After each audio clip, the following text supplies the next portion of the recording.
Black Star Network is here. Oh, no punch! I'm real revolutionary right now. Thank you for being the voice of Black America. All momentum we have now, we have to keep this going. The video looks phenomenal. See, there's a difference between Black Star Network and black-owned media and something like CNN. You can't be black-owned media and be scared. It's time to be smart. Bring your eyeballs home. You dig?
Today is Thursday, October 10th, 2024. Coming up on Roland Martin Unfiltered, streaming live on the Black Star Network. I'm here at Lincoln University in Pennsylvania, talking about the election. It's a homecoming week as well, and so lots to talk about what's on the minds of students when it comes to this election in this critical battleground state. We'll get into that. Also, Hurricane Milton has left miles of debris. 12 people are dead. We'll talk to meteorologist Paul Goodloe of the Weather Channel about the aftermath of the second hurricane to hit the Sunshine State. Also, a recent poll by the Leadership Conference on Civil Rights says voters fear post-election violence. We'll talk to the president and CEO of the Leadership Conference, Maya Wiley, about their poll. Plus, 4 million people will not be able to vote in 48 states because laws ban folks with felony convictions from voting. We'll talk with the executive director of the Sentencing Project about that as well. Plus, Donald Trump speaks to the Economic Club in Detroit, and what does he do? He insults Detroit and Vice President Kamala Harris. We'll show you exactly what he had to say. Let's go. Whatever the miss, he's on it. Whatever it is, he's got the scoop, the fact, the find. And when it breaks, he's right on time and it's rolling. Best believe he's knowing. Putting it down from sports to news to politics. With entertainment just for kicks, he's rolling. It's on go, roll, y'all.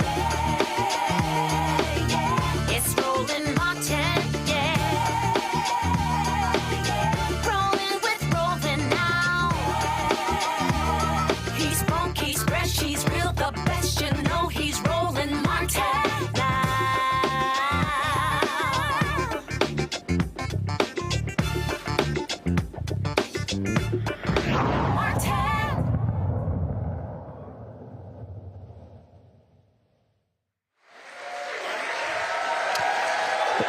Folks, we're live at Lincoln University in the Mary Dodd Memorial Chapel here on the campus of Lincoln University in Pennsylvania. Glad to be back here. My third time here on the campus. First, did commencement several years ago. I spoke on campus a few years ago when they had their new president. So glad to be here. Of course, this is the third stop of our three-city tour here in Pennsylvania. We were in Philadelphia the last 2 days talking about this election in this crucial battleground state that will determine the next president of the United States. And so we're going to get into a lot of that. But first, we're going to talk about Hurricane Milton, which has led to massive devastation all across Florida. It hit landfall as a Category 3, then fizzled out to a Category 1. But 12 people are dead as a result of that. Tornadoes that were spawned by this as well, in addition to lots of wreckage. And so they still are assessing all of the damage. Earlier today, President Joe Biden talked about the impact of Milton on Florida. Last night, Hurricane Milton made landfall, as we all know, on the west coast of Florida. Brought hurricane winds, heavy rains, including 10 to 20 inches of rain in the Tampa area overnight.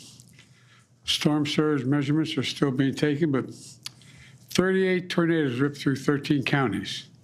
4 deaths are reported thus far. It's too early to know the full account of the damage, though. But we know life-saving measures did make a difference. More than 80,000 people followed orders to safely shelter last night. And we've had search and rescue teams at the ready for any calls for help this morning. There's still very dangerous conditions in the state, and people should wait to be given an all clear by their leaders before they go out. We know from previous hurricanes that it's often the case that more lives are lost the days following the storm than actually during the storm itself. Vice President Harris and I have been in constant contact with the state and local officials. We're offering everything they need. I must have spoken to somewhere between 10 and 15 mayors and county executives and all the governors. And in fact, starting this morning, we are getting direct assessments from the storm of FEMA, from Director Criswell as well, also Florida Governor DeSantis, whom I had a chance to speak. And the Vice President and I have just convened a meeting this morning with the leaders of the Department of Homeland Security, Department of Defense, including NORTHCOM Commander, who has responsibility for providing defense support to civilian authorities. And that apparently is going very well as from the Coast Guard and from FEMA we've received reports. We focused on what the American military can do like no one else can, provide emergency support for communities in need, and we're required by the governor in the required by the governor in the affected states. And I've spoken to all the governors, not today all of them, but I've spoken to all of them thus far, and how we can be ready to go in an instant when the call comes. At my direction, the Defense Secretary Austin has provided a range of capabilities both to Florida for Hurricane Milton, as well as the states impacted by Hurricane Helene. And the more capabilities are available, we assess the pressing needs, we can get whatever they need. Of course, this is the second hurricane that hit in the last couple of weeks. You had Hurricane Helene and Hurricane Milton. Paul Goodloe, meteorologist with the Weather Channel, joins us right now. Paul, glad to see you. I think back to Hurricane Katrina, then was followed up by Hurricane Rita. Katrina hit the New Orleans area, then, of course, Rita came toward those of us in Texas and other parts there. And so this has to be just a lot of devastation back-to-back in these states.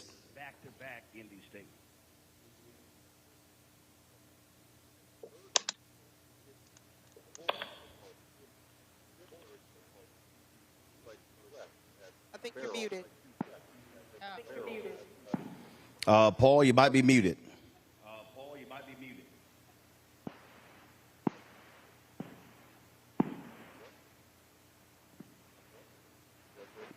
Nope, Paul's not muted.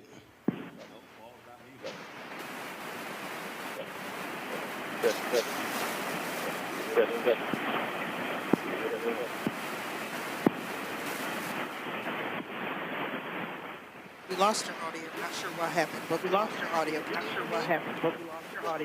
But we can't hear you. All right, so we, I think we lost your audio, Paul. We can. So, folks, we can faintly hear Paul. So let me know when y'all have audio. So let's do this here. I'm going to go to a quick break. We're going to come back, and then we're going to have the audio fixed for Paul Goodloe of the Weather Channel so we can hear from him and talk about the devastation there. So we'll be right back on Roland Martin Unfiltered on the Black Star Network.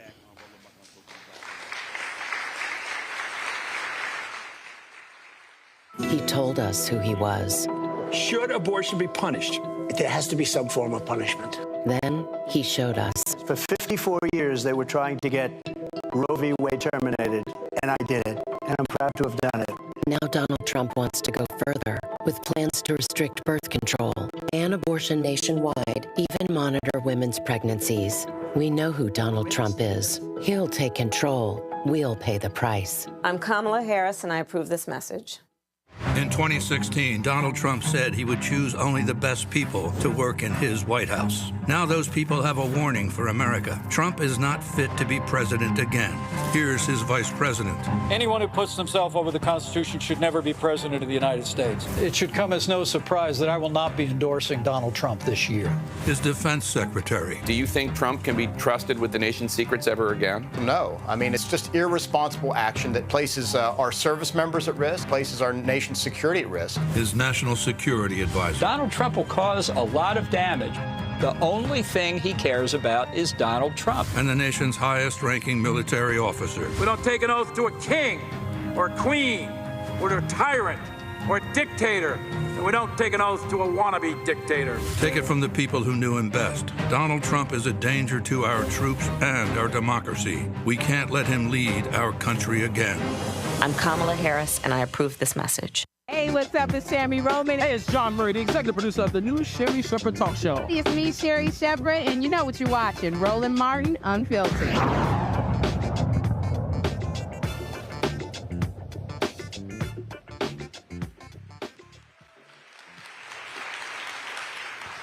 All right, folks, we're back at Lincoln University. I think we got everything straight with Paul Goodloe with the Weather Channel. So let's bring him up, Paul.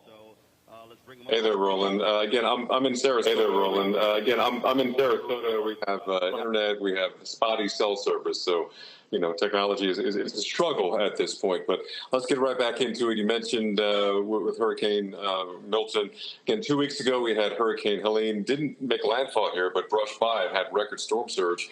And then last month, we had, Helene. Then before that, we had Hurricane Debbie back in August, and then before that we had Francine, and we had Beryl in Texas. So we've been dealing with a lot of impacts from tropical weather here in the U.S. 5 landfalls of hurricanes, and even Milton came in as a major Category 3 hurricane, and insult to injury for this area that was just trying to recover from all the flooding they had with Helene.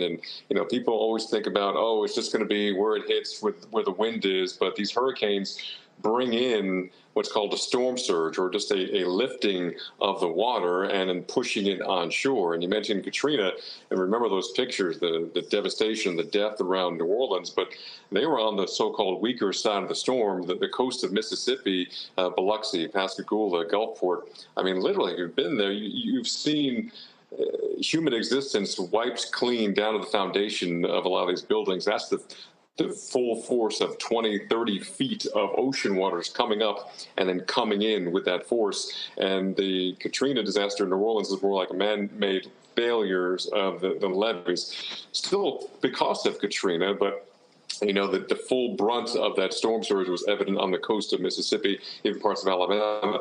Here in Florida, they had flooding from passing by a hurricane by 100 miles 2 weeks ago, and then we had the on-push of direct landfall. We were actually in the eye here in Sarasota last night, and, the wind went from gusting 90-plus to nothing. And then on the backside, it was 102-mile-per-hour wind gusts. On the back end, the so-called weaker side of the hurricane, it certainly was not weak last night. And earlier today, I talked with FEMA Director Criswell earlier this afternoon, and she's saying FEMA's here, FEMA's on the ground, FEMA's trying to help whoever needs help with this. But, it's tough because it's already in a state where it's expensive to live in terms of insuring your property. So there are a lot of people still trying to survey not only the damage we had 2 weeks ago with Helene, but now the damage with Milton. And it's you got to pray for some folks here trying to get back on their feet here in Florida. So you've had 2 hurricanes in 2 weeks. Is there anything developing as we speak, or should we folks be preparing for more storms? And also, when does hurricane season end? Hurricane season officially ends November 30th. So technically, we have another, almost 2 months, or about 7 weeks left. And looking long range, you can't bet the farm on long range models, but on the long range, models will try to hint at something else in the Gulf of Mexico. And that's a concern, because once it's in the Gulf, it's going to hit land. It's not going to quietly exit the Gulf. And the ocean water temperatures in the Atlantic Basin, including the Gulf of Mexico, have been above average for a long, long time. Even the beginning of the season, they were still running typical August, September temperatures in June, in July. So they're still abnormally warm, and that's part of the fuel for tropical storms and hurricanes to originate and grow and strengthen and bring that devastation on shore. So again, that energy is wound out in these stronger and stronger storms. Yet again, Milton, another Cat 5 hurricane we've been dealing with this year, a rapid intensifier. And, I remember there's some people like, well, why is this happening? Well, the simple answer is if you add more energy to any equation, you have wilder results. So basically, if you add more energy to the atmosphere, and heat is energy, with our changing climate, that goes into the oceans, that goes into the atmosphere, it goes into the storms, it goes into the wilder extremes. Yes, we're going to have climate change, we're going to have global warming, but we also have winter and snowstorms at the same time. They're not mutually exclusive. But what's for sure is we're going to have wilder extremes of weather. And we've been dealing with that more and more and more. And, I'm not trying to have job security, but, we do have a lot of storms to cover. And Milton now is yet the latest billion-dollar disaster to hit the U.S. And we also know that hurricanes and tropical storms like this, they're not just a coastal entity. We think about Helene, and yes, it made landfall in the Florida kind of Big Bend area, but you saw the pictures of the flooding in Atlanta. You saw the pictures of the flooding in Tennessee and in North Carolina. These are no longer just coastal storms. There was a hurricane that made landfall in Louisiana, I think it was 2 years ago. It caused more deaths with the flooding it caused in Pennsylvania, New Jersey, and New York than it did where it hit in Louisiana. So, this is the thing about this weather. You can't escape it. And it's far beyond where that weather might start in terms of the impacts to people who may be living in a basement apartment, and you have record-setting rain, and you have the water rise so fast you don't have a way out. And that's what happened a couple of years ago in New York and parts of New Jersey. So, more and more people are getting in harm's way of weather they never thought they would be in harm's way for.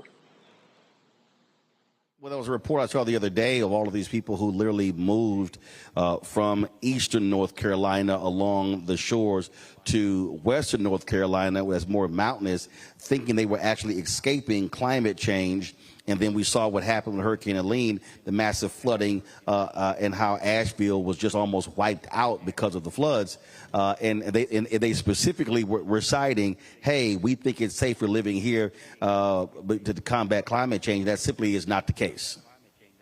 No, not at all. And, you might escape the landfall of a hurricane by moving to western North Carolina versus, say, the Outer Banks, because the Outer Banks they're bare islands. We see every, couple of weeks another home, like around Rodanthe, just collapse because they're up on the stilts. But, Mother Nature is the great equalizer. You cannot escape the weather, no matter where you live, how much money you make, whoever you pray to. You cannot escape the weather, and that's why I kind of love what I do, because it's so fascinating, and it's also very, very humbling. In fact, last night we were talking about it. We were on the water here in Sarasota, and we had the winds, we had the eye and the calm, and then I knew, and I was saying, okay, once the eye passes us by, the winds kick back up, but our wind direction will change, and all of a sudden we'll start seeing the surge. And that's what we did. And it got to a point, and I try not to go directly in harm's way, or for my crew here as well. But it got hairy for a point last night when you see the surge come up rapidly, and we expected that, and we had to hightail it out of there. We did.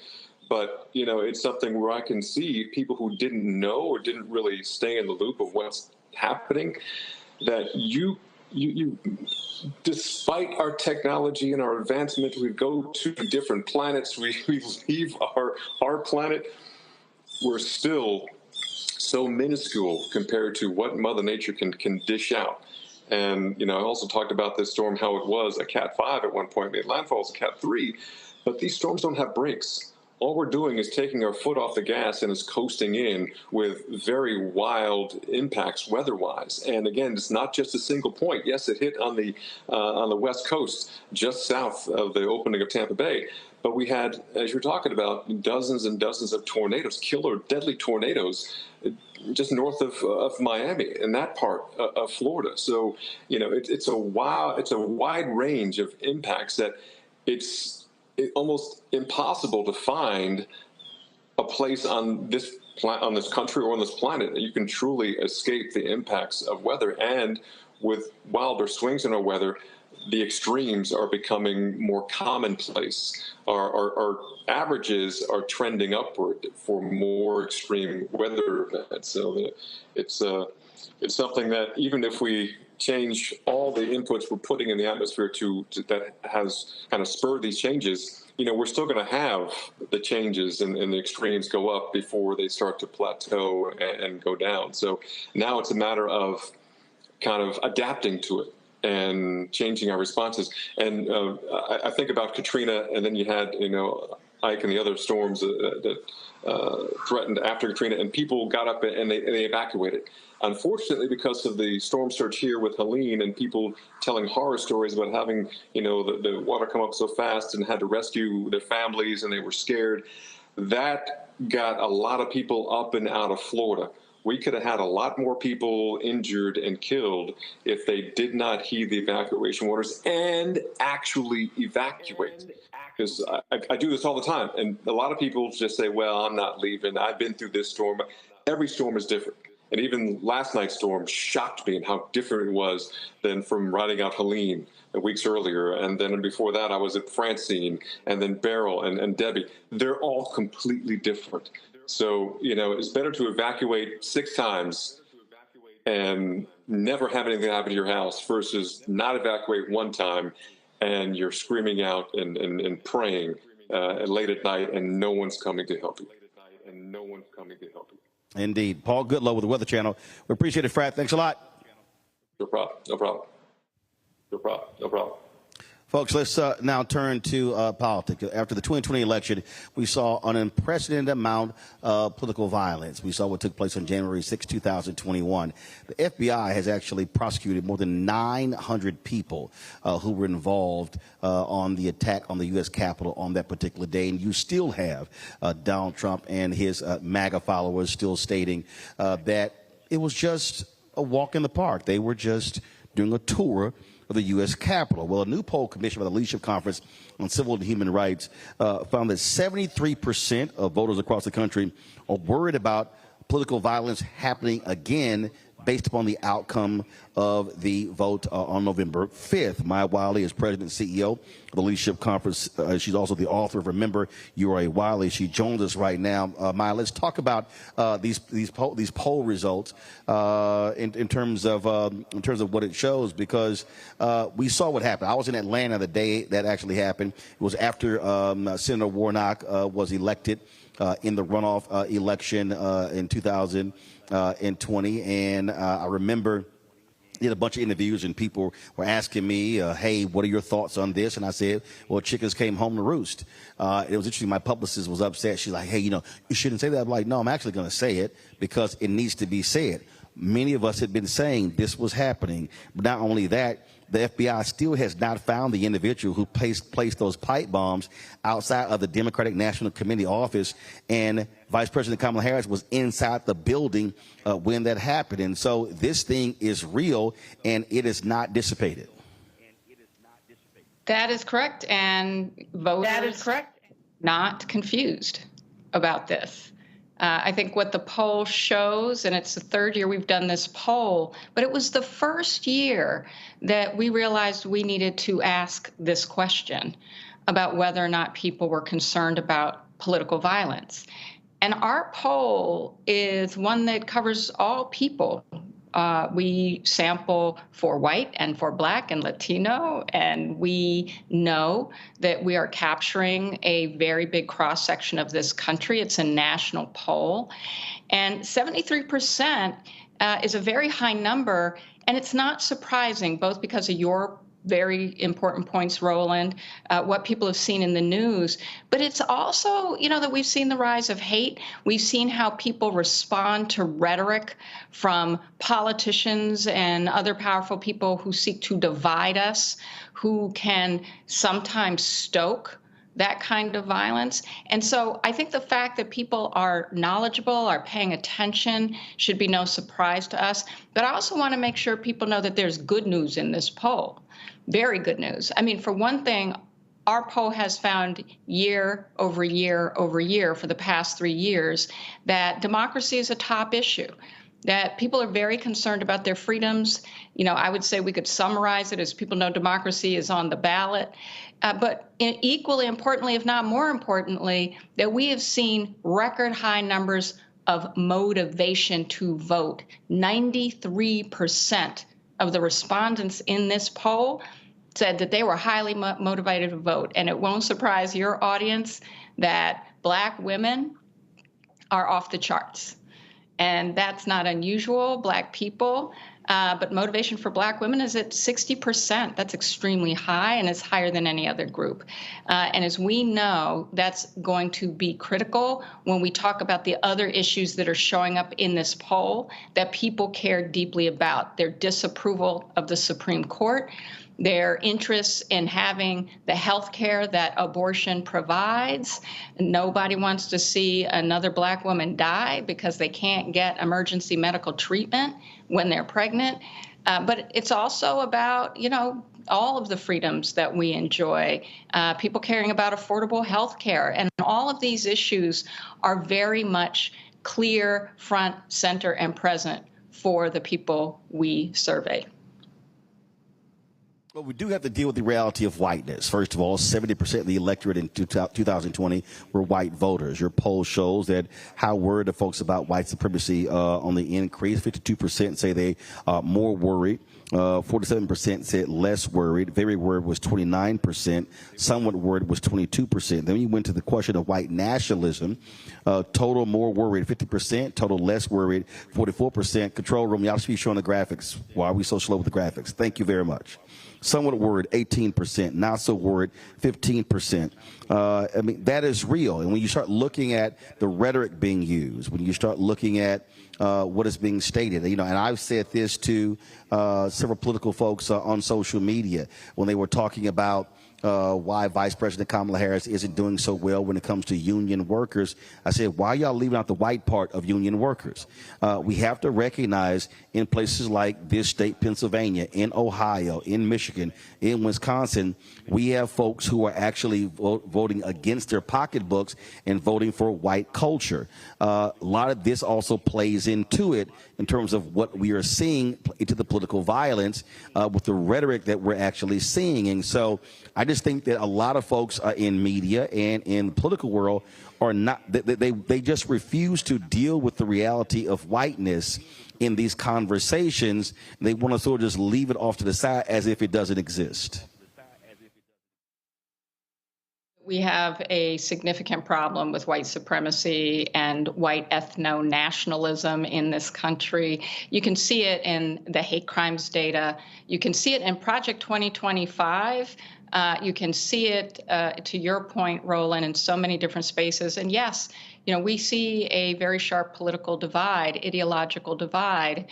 The one thing that is really good news in this poll, and I will also say, just from personal experience and with a lot of unions who are members of the Leadership Conference on Civil and Human Rights and also helped found the Leadership Conference on Civil and Human Rights, I was really so gratified to be walking with white union workers from the automobile, from United Auto Workers, when we were in Chicago, in August, and really active and all in. Workers from Belvedere, we know that there's a strike pending there. So, I mean, the one good thing to know is, no community is a monolith, and that is important. And we have some good allyship on the issues of democracy and freedom and racial justice and a right to work and support a family. But I think you're also right that you can see in the numbers exactly what you're talking about, Roland. But it's also very gratifying to see how women in general across race, women who are white women who lean liberal, and even the softening in what would be the moderate category, right? The people who would not self-identify as conservative or liberal, who are less susceptible, who are more swayable, I would say, on really critical issues. So just for example, we heard and saw the hateful lies about the Haitian community in Springfield. We know what that was. That was hate, that was racism, that was explicit, and that had real consequences to people's safety. And look, the narrative and the rhetoric we're hearing from politicians who want to divide us along racial lines, who want to signal to white supremacy and to white nationalism, exactly those things are often saying the quiet part out loud. But what they're also doing is trying to use immigration as a wedge. They are trying to say that we should fear immigrants, that folks who come to this country and work and pay taxes somehow do not deserve the respect and treatment that we know we all deserve as human beings. And when you look at moderates, for example, if you look at conservatives, people who self-identify as conservative, heavily white, you're going to see their top issue is immigration and the economy. But if you ask moderates, immigration comes up as 20%. That's a significantly lower number. And what it tells us is we really do have the opportunity to speak to the issues that people care about. And when they hear politicians are trying to divide us, they do not like it. It does not serve any of us. And that is also equally true on racial justice issues, which also polled fairly high on this poll. So I would just say, when we think about the coalition of the willing, the coalition that is a pro-democracy coalition, that's Black people, that's us showing up, that's us using our voice. It's recognizing that immigrants are all of us. It's also recognizing that the hate and the division of white supremacy and white ethno-nationalism cannot win when we have this coalition. And that includes our white brothers and sisters who know it's wrong. Maya Wiley, we sure appreciate it. Thank you so very much. You, Roland, as always. As always. All right, folks, we come back. We'll check with our panel, our regular Thursday panel, plus panel here at Lincoln University. Lots to talk about when it comes to the election. Can't wait to hear all of them weigh in, folks. You are watching Roland Martin Unfiltered on the Black Star Network, broadcasting live from Lincoln University here in Pennsylvania. Back in a moment.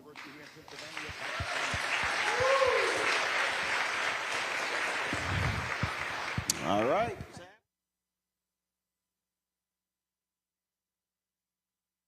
I get it. The cost of rent, groceries, and utilities is too high. So here's what we're going to do about it. We will lower housing costs by building more homes and crack down on landlords who are charging too much. We will lower your food and grocery bills by going after price gougers who are keeping the cost of everyday goods too high. I'm Kamala Harris, and I approve this message because you work hard for your paycheck. You should get to keep more of it. As president, I'll make that my top priority. Bob and I both voted for Donald Trump. I voted for him twice. I won't vote for him again. January 6th was a wake-up call for me. Donald Trump divides people. We've already seen what he has to bring. He didn't do anything to help us. Kamala Harris, she cares about the American people. I think she's got the wherewithal to make a difference. I've never voted for a Democrat. Yes, we're both lifelong Republicans. The choice is very simple. I'm voting for Kamala. I am voting for Kamala Harris. Of 100 Republicans who worked in national security for Presidents Reagan, both Bushes, and for President Trump, now endorsing Harris for president. She came up as a prosecutor, an attorney general, into the Senate. She has the kind of character that's going to be necessary in the presidency. Vice President Harris is standing in the breach at a critical moment in our nation's history. We have a shared commitment as Americans to do what's right for this country.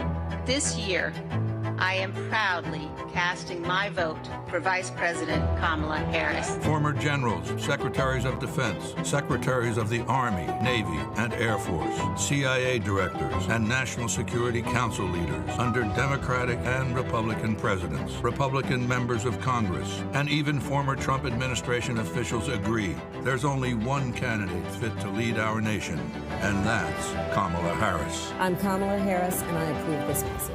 Hello, we're the Critter Fixers. I'm Dr. Bernard Hodges. And I'm Dr. Terrence Ferguson. And you're tuned in to Roland Martin Unfiltered.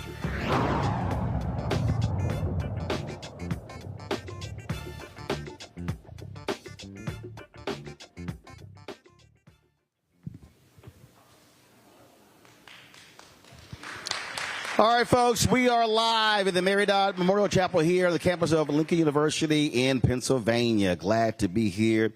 Let's introduce, we got our virtual panel plus our panel here. Of course, Dr. Greg Carr, Department of Afro-American Studies at Howard University, joining us from out of D.C. Reese Colbert, host of the Reese Colbert Show, Sirius XM Radio, Washington, D.C. Along Victoria Burke. Of course, Black Press USA out of Arlington, Virginia. Joining me here at Lincoln University, Dr. Brenda Allen. She's president of Lincoln University. Glad to see her. Dr.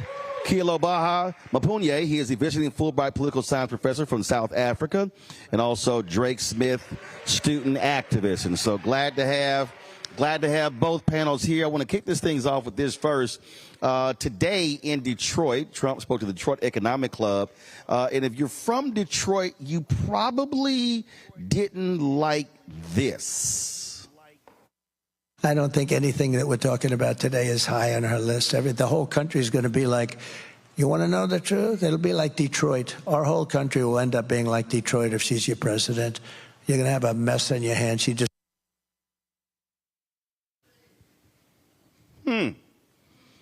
Detroit, if y'all need any reason to turn out, this probably is a good reason. I want to kick things off with our normal Thursday panel. So let me do this here, Reese. Reese, I got to let you know first, Reese, we're doing this from the Memorial Chapel at Lincoln University. Okay? So I know your penchant for cussing is high. So just want you to know we have audio that is running in the chapel, Reese. So this needs to be a cuss-less Thursday, Reese. So I need to give you that warning first. So I'll start with you. Again, that comment right there, if there's any way to motivate folk in Detroit to vote, he just flat out just insulted the entire Motor City. First of all, Roland, I saw that big cross. I saw that big cross. And I heard Memorial. I'm going to be on my best behavior tonight. But thank you for the reminder. Yeah, it was disrespectful. Sure. And you know it was disrespectful. Like, and you know, he means black people. He means that the black girl president is going to make the whole country blacker. Is going to make anybody should want to see it. So that's really what it was code for. But this is the same person that said to black voters, what do you have to lose? Your lives are hell, and things like that. And so he has consistently been disrespectful. This is the same person that also tried to get the votes in Detroit and in Milwaukee and in Philadelphia thrown out. And so the disrespect is part of a pattern, a very long pattern. We'll see if this is what takes people over the edge. I hope so, because I have been seeing reports that people are less motivated in terms of the on-the-ground reports in areas like Detroit. So black people in Detroit, stand on business. Don't let Trump get up there and play in your face like that. Lauren, we've seen this to Reese's point when you look at the 2020 election. In the January 6th was about people who voted in 4 cities. And he would often criticize it. He would say Fulton County. He really means Atlanta. He would say Philadelphia. He would say Detroit. He would say Milwaukee. In Wisconsin, they did a partial recount in 2020. The recount only took place in Milwaukee. Trump told his white supporters it was those black people is the reason why I lost.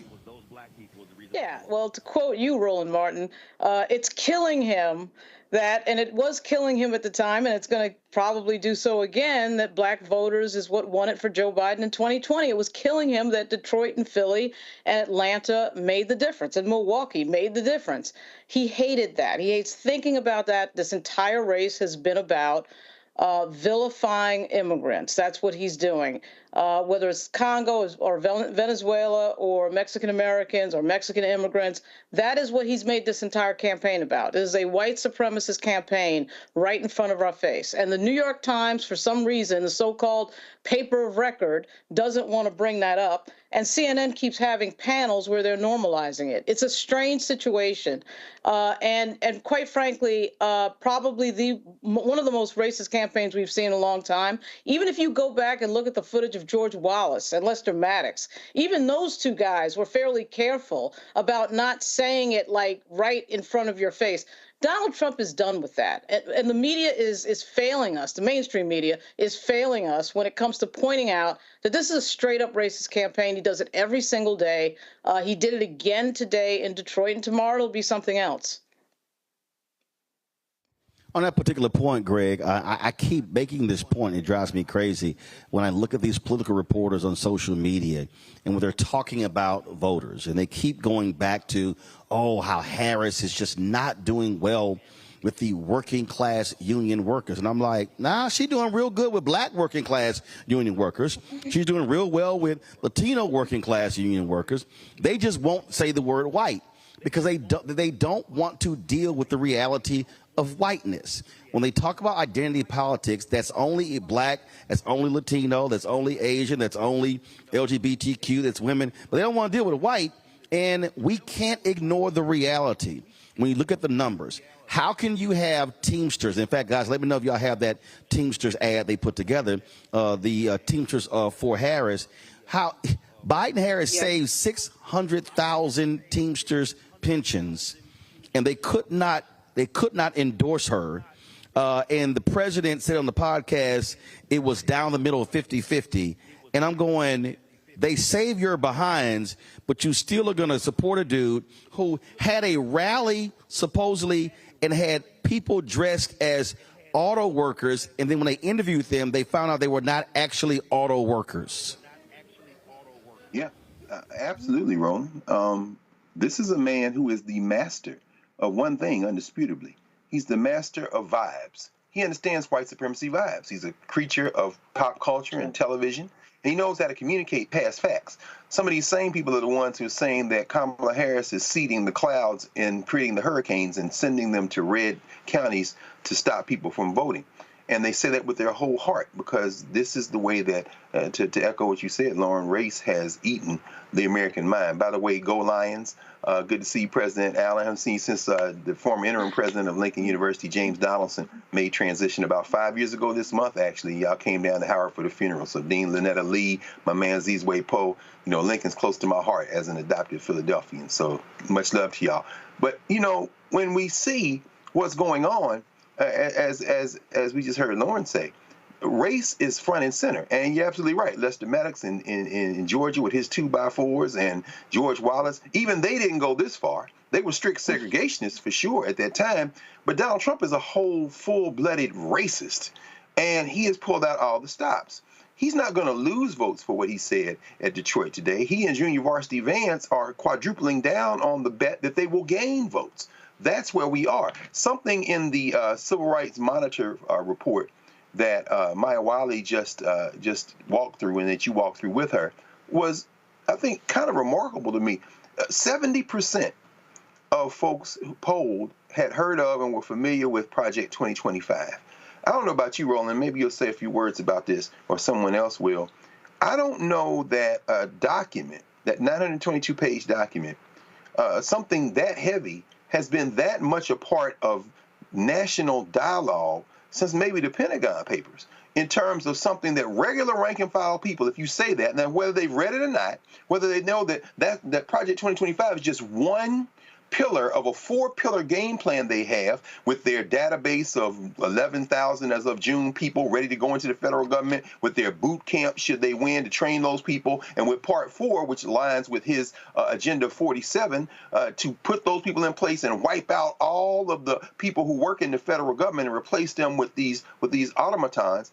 You know, the fact that people know that is truly something for me in this moment. I find remarkable that it's cut through the noise. Now, the question is, as you say, is going to be whether we are going to back up that awareness with action. Because if we don't go to the ballot box, then all of that is for naught. And we're facing something we probably haven't seen in this country since, in fact, the Civil War.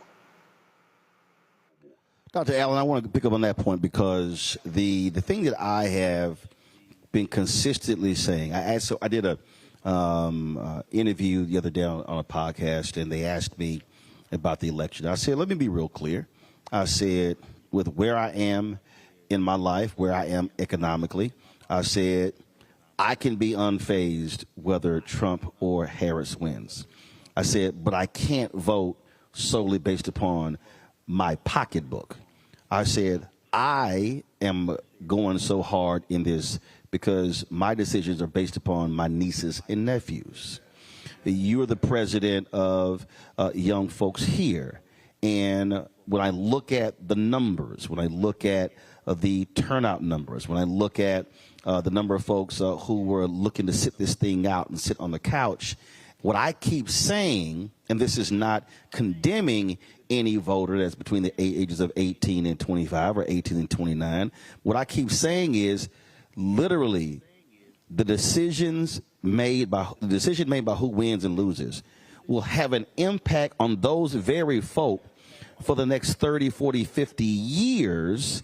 And so no one could say, I can just sit this out. What have been the conversations on this campus that you have been saying to folk who say, oh, I love Lincoln, but they got to realize state funding, federal funding, research dollars. I mean, so this notion that what's happening in D.C. does not impact Lincoln University is dead wrong. Yeah. So the conversation on this campus has been about your vote matters. And we are, first of all, concerned that people exercise their vote, but that they exercise that vote as informed citizens. And so, you know, it's a two-pronged thing here. We started with new first-year students coming in. We did a nice glow walk on the track at night, come out, just register to vote, and just getting the first-year students to understand that the importance of voting, that we had support for them to be able to register to vote, information on how to get a absentee ballot if they are, if their address is in their home state, but really having a question, not necessarily the conversation just about getting out the vote, but why it is important that you exercise your vote. And if you want to talk about why it's important to exercise your vote, then you have to understand what the issues are. So it's not enough to fall on one side or another. As a university, our job is to really expose students to all those ideas and really push them and help them to develop the kind of critical analytic skills that it takes to really think through why it matters. And so, you know, individuals who think that this is about today have not necessarily been challenged to think about, but what about tomorrow, right? And so as we talk about the importance of the 2024 election, it's not about what happens in January of 2025. It's about the impact of these issues going forward, and given what you learn and what you know and what you understand and what your experiences are, how might your vote actually set us up for the next 25, 30 years? So, you know, combined with getting the vote out, also opportunities to talk about the issues in a broader fashion. If we think about all the things that we're seeing on the news, the thing that pains me the most as an educator is that people are making conclusions and they don't really understand. They don't understand history. They haven't taken into consideration culture. They haven't taken into consideration all the different myriad of issues that come together to sort of create the situation that we're in right now. And it's easy to fall on one side or the other based upon what you know in the immediate, but when you bring a lot of knowledge to that, you can make a better decision. And so being informed, I think, is really very important. Drake, y'all have been real busy registering 400 some odd students, but what have those conversations been like? Have you had to deal with folks who have said, man, my vote don't matter, I'm not interested, I'm too busy, I got other stuff going on, I can't worry about that. But then they might be complaining about stuff, and then you're like, well, you do know that voting plays a role in that sort of stuff happening. So what have those discussions been like on campus with your fellow students? It was almost like you've been here for those discussions because it's verbatim, right? Yeah, because it's the same conversation at TSU, Tennessee State. It's all around the country, because, I mean, again, so it travels. Yeah, and we've been doing this work for 3 years on campus. I'm a senior, so I've been doing this since my freshman year. And it used to be where we're like pulling teeth, right? You have students that are very excited. Oh, yes, I've been looking for you all. I want to register to vote. Then you have students that are just not educated on the issues, right? And that's not to blame them. I think that's to blame their environments where they're from, right? Because there's a concerted effort to stop us or give us fake news about what's going on. And sometimes you have to sit down and talk to somebody. And other times we realize that it's not just one interaction. Right, that one interaction, you tell them, well, vote November 5th. I like to tell people, well, if you're undecided right now, just register. So if by the time November 5th comes around, you still can vote, right? You can be franchised. And each time we meet with them, we're like planting a seed in them, right? And it grows and it grows, and we're giving them information, watering it, and hopefully we'll sprout into like a civically engaged student.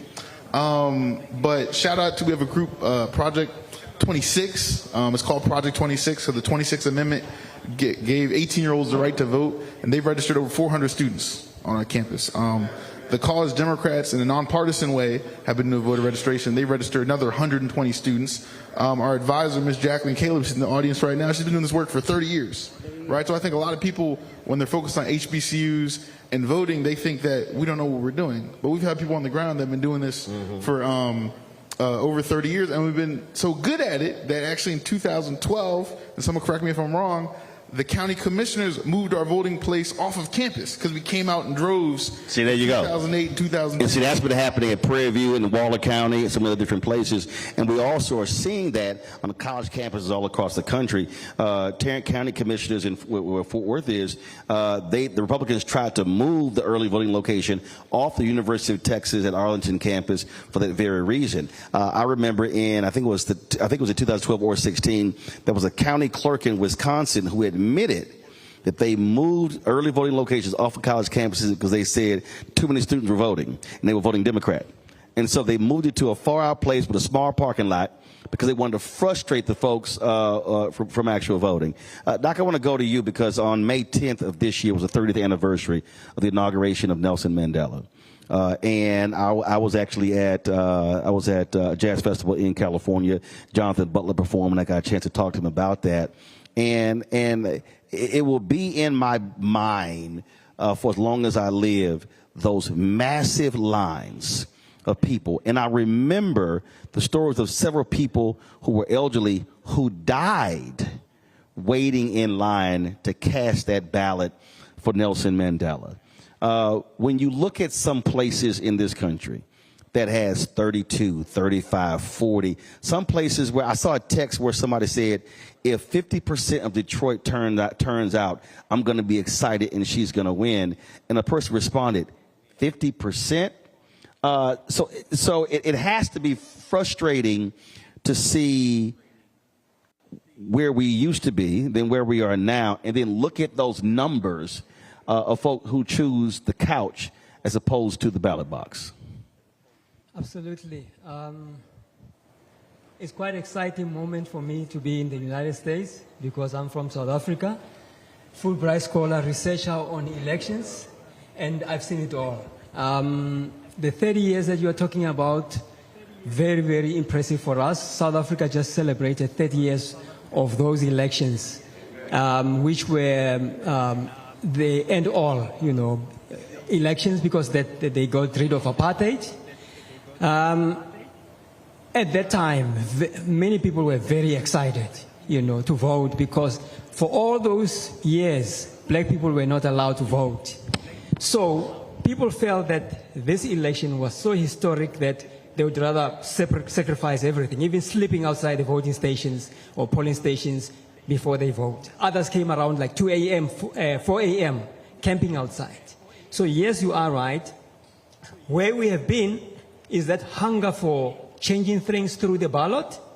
But now where we are currently is the lethargy, where people think, oh, if I vote, it's not going to make any difference. There's a slogan in South Africa.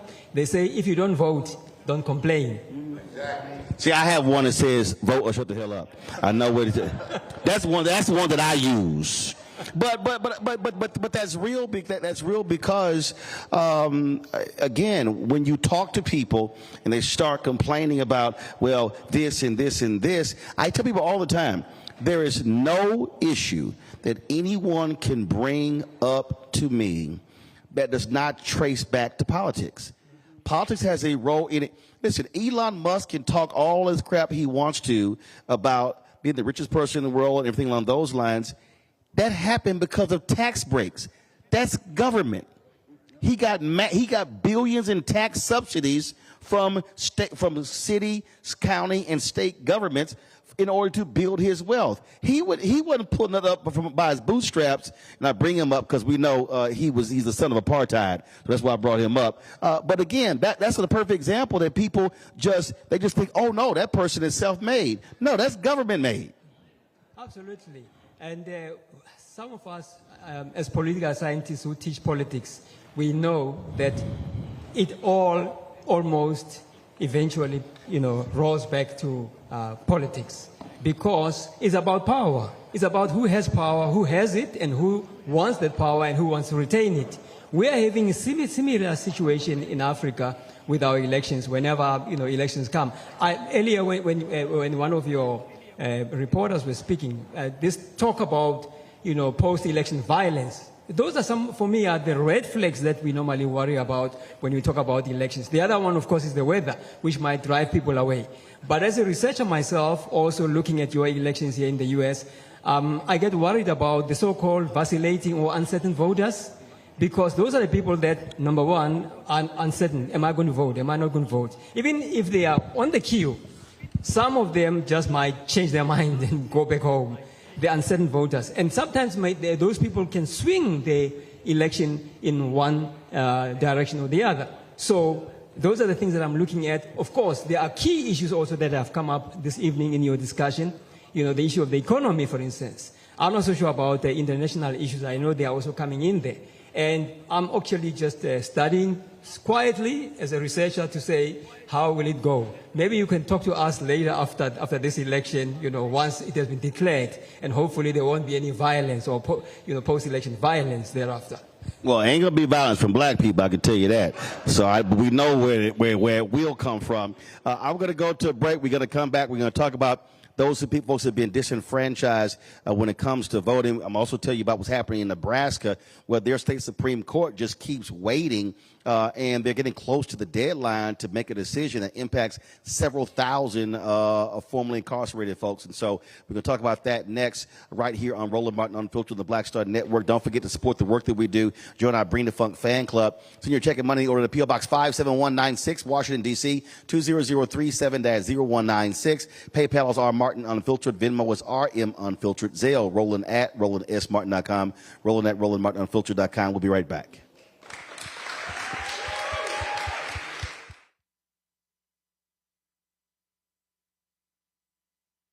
IVF is a miracle for us because it allowed us to have our family.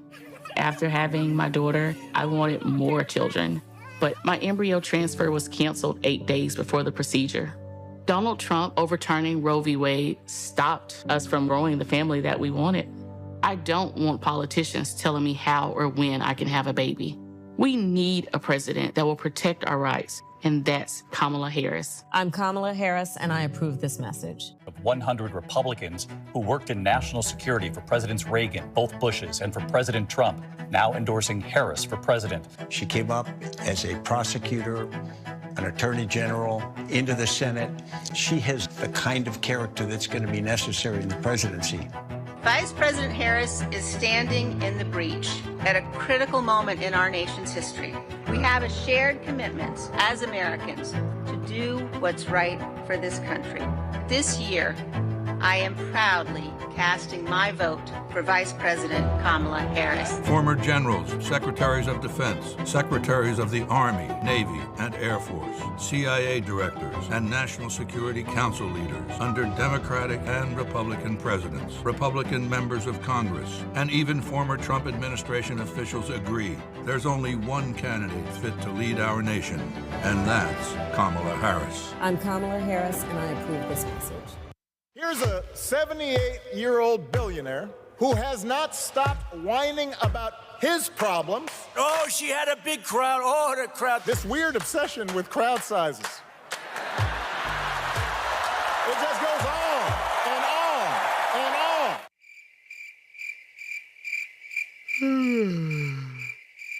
America's ready for a new chapter. We are ready for a President Kamala Harris. I'm Kamala Harris, and I approve this message. Bruce Smith, creator and executive producer of the Proud Family, Louder and Prouder. And you're watching Roland Martin Unfiltered.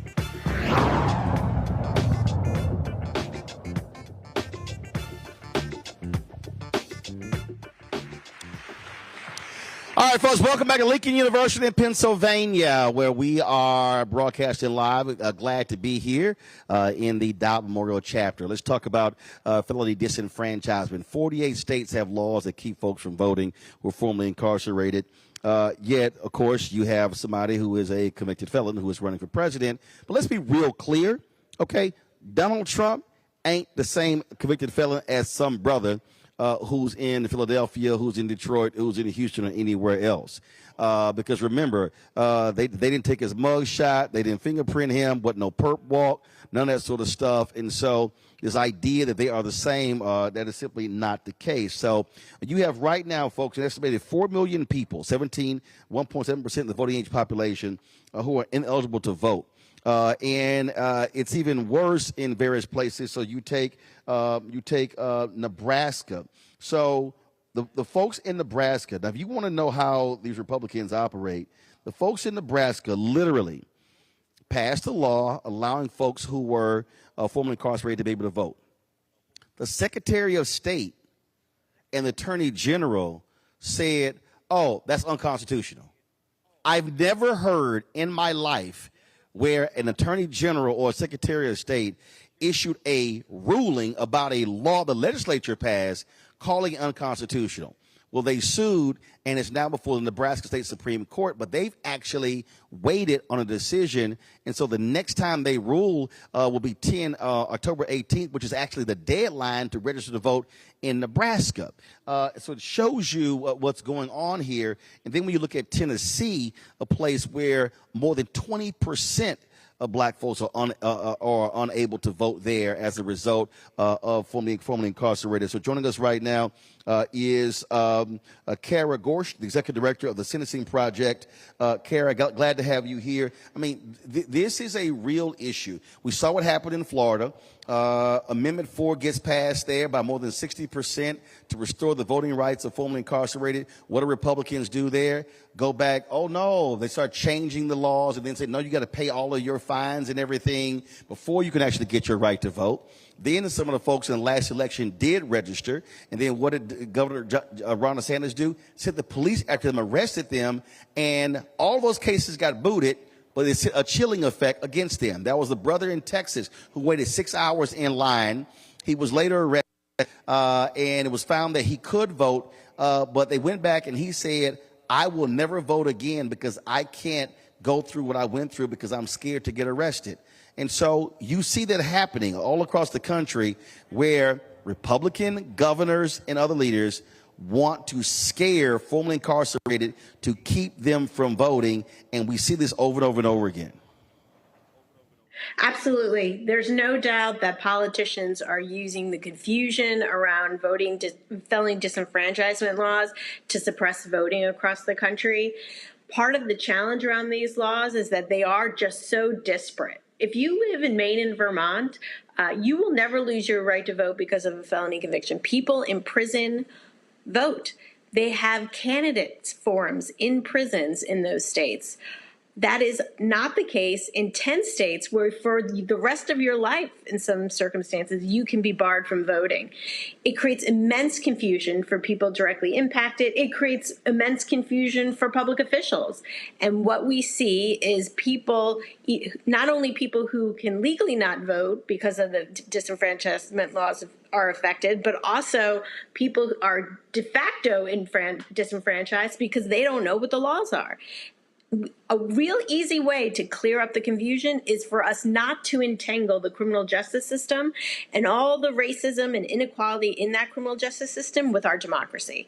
And so that felony disenfranchisement laws should not exist, and everyone should be allowed to vote regardless of their criminal conviction history.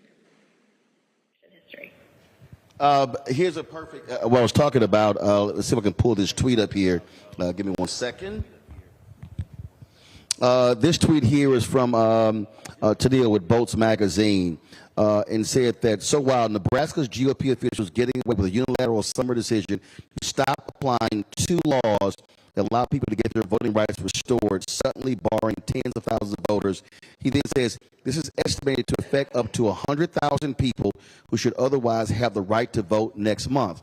Now, why is that important? Well, because in Nebraska, they award the electoral colleges electoral votes based upon how you perform in the congressional districts. And so they have one vote that's typically blue, which is where Omaha is. Who is largely incarcerated in Nebraska, other states? Black people. Where are they going to live in Nebraska? In Omaha.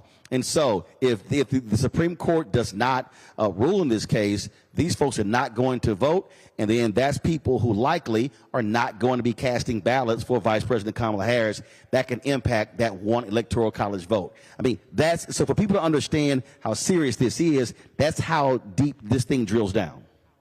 Yeah, up until about 20 years ago, Nebraska was a permanent lifetime disenfranchisement state, and the legislature about 20 years ago expanded access to voting and expanded voting rights for people with felony convictions, but created a 2-year waiting period. And this year is when the legislature eliminated that 2-year waiting period, and about 7,000 people got the right to vote back. What is in question now before the Supreme Court in Nebraska is not just about those 7,000 people, but it's about anyone with a felony conviction who may even have been voting in the last 20 years and whether they continue to have that right to vote.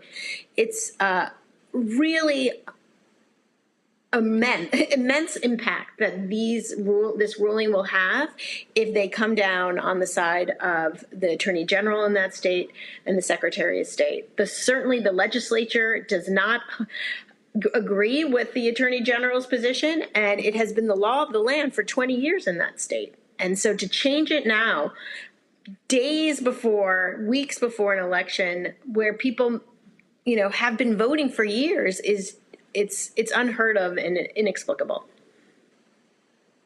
Folks often say that, hey, y'all need to get over this slavery, Jim Crow stuff. But when you look at many of these laws, they actually date back to Reconstruction. When you look at the number in Tennessee, when you look at Mississippi, when you look at Alabama and others, we literally are dealing today with laws related to formerly incarcerated folks, felony convictions that date back to post-slavery. That was directed at formerly enslaved people of African descent. Absolutely. I mean, there is a direct correlation between the origination of felony disenfranchisement laws in this country and the Jim Crow policies, the intention. Some lawmakers, there is a legislative history in Virginia where lawmakers explicitly said that the motivation for passing that state's lifetime disenfranchisement policy was to bar former slaves from voting and Black people in the state from voting. They were explicit, and that is the history of that law. Kara, hold on. So what he actually said was, this is to keep the niggas from voting. That's actually, it was a state lawmaker who made that comment on the floor of the assembly, explicitly stated, this is why we're passing this law. And it was when Terry McAuliffe was governor, they then began to make some changes. Then he did it unilaterally. The Republicans sued, said, no, you have to actually you have to actually write out for each person.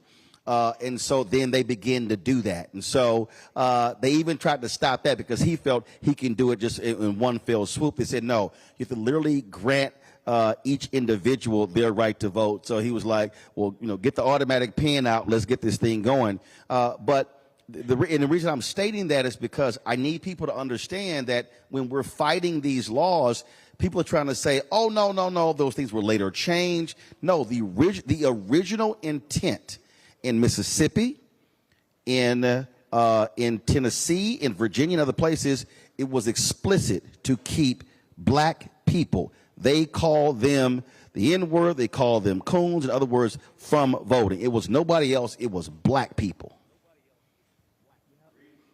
I think what we have seen over time is because of the onset of mass incarceration over the last 50 years, where the population of people with criminal convictions has exploded. Disproportionately, communities of color, black communities in particular, are affected by our criminal justice system.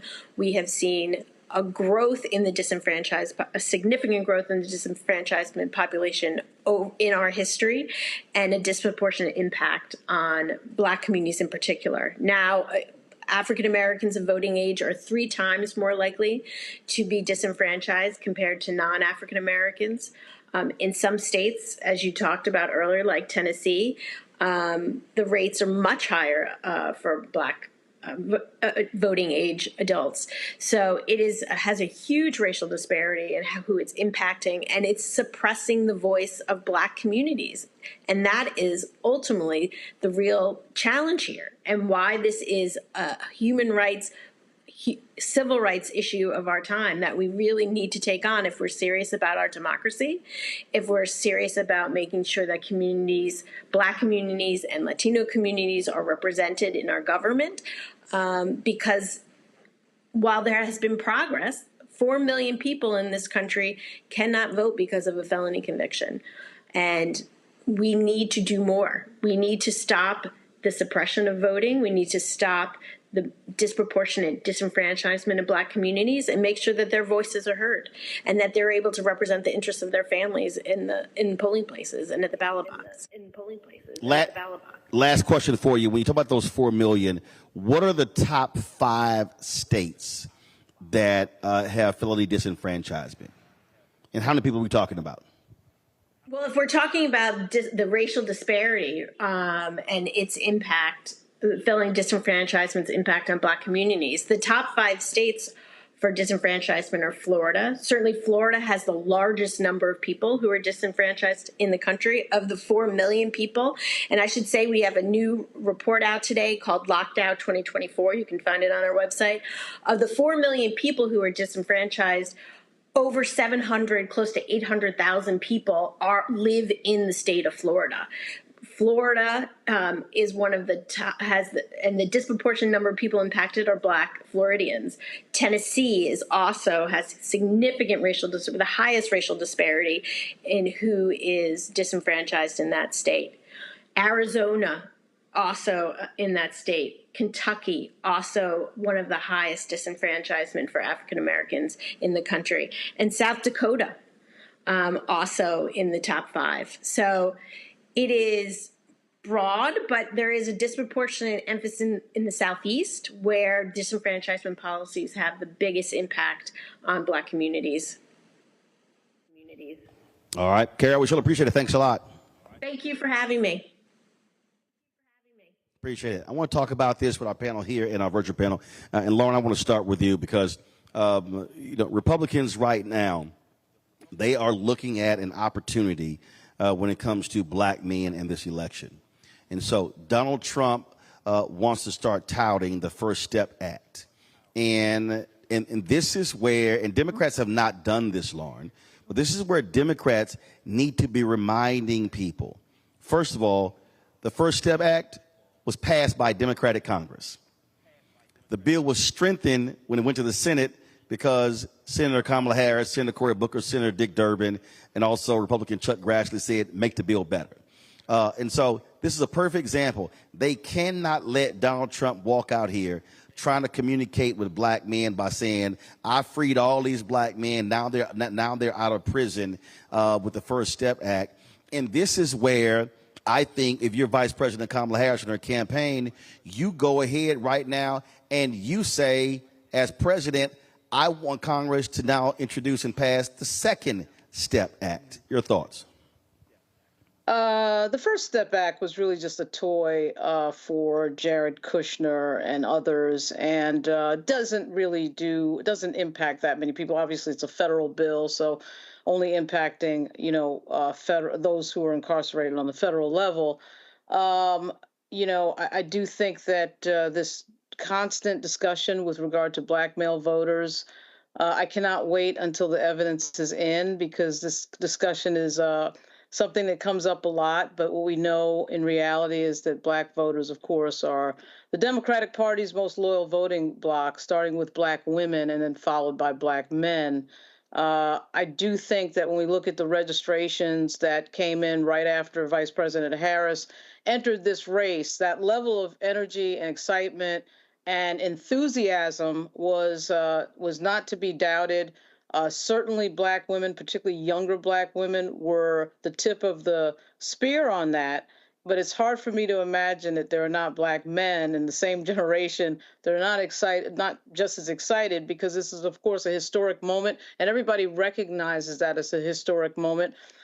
Right now, I can only speak for Virginia, although I probably end up in another state at some point looking at folks at canvases and door knocking and all that. There's a high degree of excitement and a high degree of energy on the Democratic side. So I do think that this constant talking from Donald Trump about black men only as it is connected to the incarceral system, I think is problematic. But whatever, I don't think that that's going to work. And I think that the election results are going to bear that out, that black men are going to once again be number two right after black women in support and dedication in terms of the rate of voting for the Democratic Party. But I do think it is an issue, and it is an issue that we have to pay attention to. Reese and Greg, I'm gonna go to Greg first, because when we look at the numbers, 4,000 people had their sentence reduced because of the First Step Act, and 2,600 people got released. Now, we're not talking about massive numbers, but the reality is it's a very powerful narrative. When Alice Johnson was telling her story, the reality is this is about, and it's still an election of margins.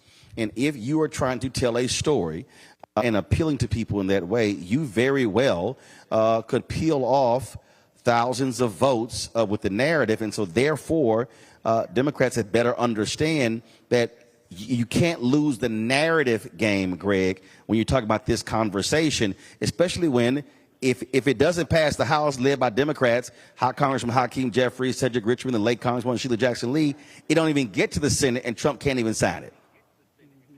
Of course, you're right. Of course. I don't know, brother. The whole Republican strategy has been for quite some time, and it's only intensified now by an order of magnitude. Let's get it close enough to steal. They were caught napping in 2020. That won't be the case now. As you have been talking about for quite some time, when we look at the level of everything from precinct captains to poll watchers in Detroit, one of my very good friends and comrades on the faculty at Howard, her mother has been a poll worker for decades, literally decades. She checked in last week to confirm where her regular place would be and was told that, we tried to call you a few weeks ago to confirm that you'll be there, but since we didn't hear from you, you won't be working the polls this time. I'm not talking about she's been there for a year or 5 years or 10 years or 15 years. I'm talking about decades she's been working the polls. So the dirty tricks are in the fix. Now, how does that relate to what you're walking us through right now? Well, we know that district in Nebraska, that little Lynn Graham flew out there to beg to try to get to flip that Nebraska legislature to flip red. When that failed because of one legislator too close. One legislator. Now they, of course, had their backup plan, which is their dual plan, which is to go to the courts and try to get it through. And of course, delay is their tactic. That's what's kept Trump out of jail. That's what they hope will allow them to drag his carcass across the finish line on November the 5th. But ultimately, all of these things are delaying the inevitable. And that's where I want to go with that. A Lincoln grad, of course, the great Francis Kwame Nkrumah was famous for saying, "Seek ye first the political kingdom." The fight in this country is over political power. And in a federalist society where the states have all this power in terms of elections, the federalist system was set up when we weren't a factor.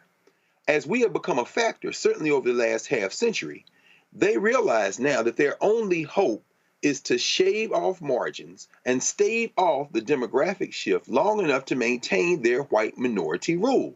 That becomes a problem. For those people who are familiar with the what do they call it? The Electoral College Pact, where if you can get enough states to sign to agree to this pact, I think 17 of them have signed up for so far, the National Popular Vote Pact. If you can get 270 electoral votes worth of states to agree to this, to agree to the idea that whoever wins the popular vote in the national election, those states representing 270 or more electoral college votes will award their electoral college votes to that person. That will blow up the electoral college without having to amend the Constitution. Imagine, y'all, they trying to hang Tim Walz for saying the other day that he thinks the electoral college should be abolished. That's because they are white supremacists.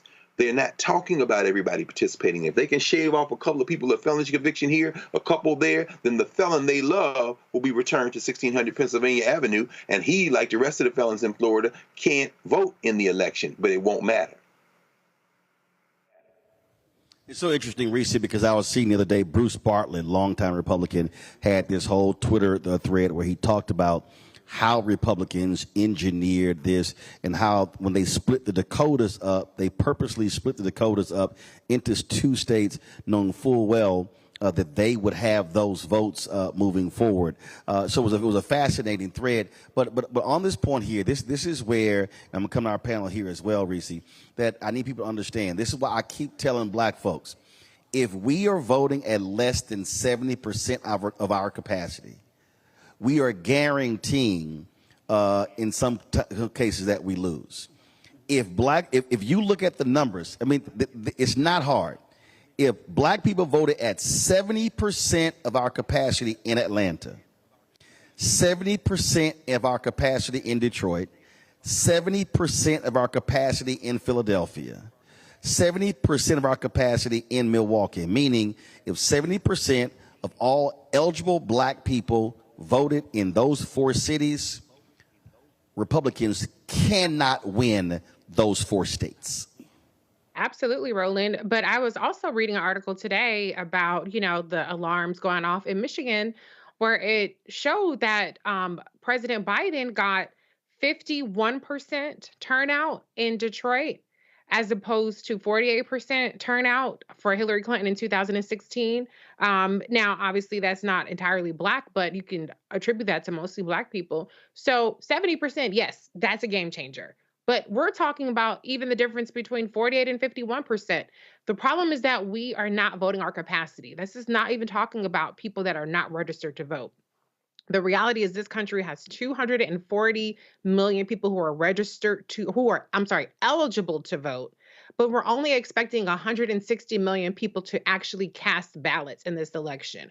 And so Republicans can get away with gerrymandering state legislatures. They can get away with gerrymandering the congressional seats, and they can get away with the Electoral College because 80 million people stay home in these presidential elections, and even more people stay home in these midterms. And so as it relates to black people specifically, we can make the difference in states like Mississippi, which has never had a black person, at least post-Reconstruction, elected to the Senate.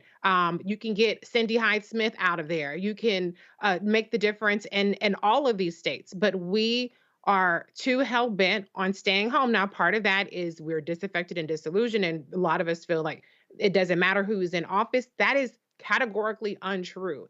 If we exercise our power, we make the difference. If we don't, then we are abdicating our power to the MAGA people. And they have diametrically opposite views on which direction this country should go in. Donald Trump is making it clear, and so is J.D. Vance. Drake, we actually saw that in the last 3 years, where especially after the 2020 election, Moms for Liberty ran folks for school boards all across the South, in this state as well. And guess what? They took over the school boards because they had low turnout. And one of the first things they did in South Carolina, 2 superintendents of the year, 2 separate superintendents were fired by those school boards when they took over. And so this is where I am constantly saying, and I'm curious to know when you have this conversation, when you're talking with students, when you're having the conversations, are they understanding that the numbers are the numbers, that if we actually turned out at that 70%, we sweep elections? Like, it's not even close, but it's getting people to understand that their vote does actually matter. So when I talk elections to students, I want to make it as palatable as possible, and I take it to a Lincoln level. And so I tell these students that, yes, you don't have students in these schools right now. In the local school board, it's the Oxford Area School District. You don't have students in these schools, but you need to vote in these elections, because that's why so much of the outside population doesn't know about Lincoln University and the history here, right? Because they don't want to teach it in school. We went to the school board last year, and you mean the local school board where the university is located? Yes, go ahead. Yes. Oxford Area School District. They were trying to ban Toni Morrison, The Bluest Eye. They were trying to ban a lot of books on LGBTQ plus issues. They're trying to ban the book The Hate You Give, right? The people hadn't even read the books. And then we get there, and 4 of us go. We give these, eloquent speeches why you shouldn't ban it, and you shouldn't just ban it because it's a moral issue. You shouldn't have these school board members ban it because the school boards keep getting sued over First Amendment issues, and they keep losing. That's thousands of dollars. That's reckless spending of taxpayer dollars. I also tell students that with the local elections, not just the school board, but your state rep election, that impacts the school, right? I tell students, I always say, what they do in New York is not impacting you right now. What they do in Maryland is not impacting you right now. What's happening right here in Pennsylvania is impacting you. 14 of us had to march 66 miles on foot from Lincoln to Harrisburg because the state, and I'm being factual, state Republicans were holding up $19 million in funding to Lincoln. It had passed the Democrat-controlled House. The Democrat governor, Josh Shapiro, said he was going to sign it into law. The Republican-held Senate was not passing Lincoln's funding because we're in the same funding bucket as Temple, Penn State, and the University of Pittsburgh. We were guilty by association. So 14 of us took it upon ourselves to cause the Freedom 14. We walked 66 miles on foot because to quote Joe Madison, one of my radio heroes and my frat brother, he said that what we need now is not a moment, but a movement. And the difference between a moment and a movement is sacrifice. So I tell students, you need to get out, you need to vote. And actually this year, I'm very hopeful. So hold on. I'm curious. So 14 of y'all walked 66 miles. Why couldn't you convince 100?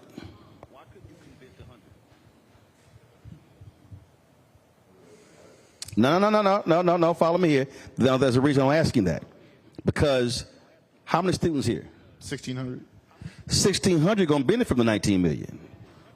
And the other thousands at the other 3 schools. Right. No, but the point I'm making is when y'all were sitting here planning like, hey, we need to do this here, I take it y'all talked to more than 14 to do it. We sent it to the whole school. But 14 said, let's do it.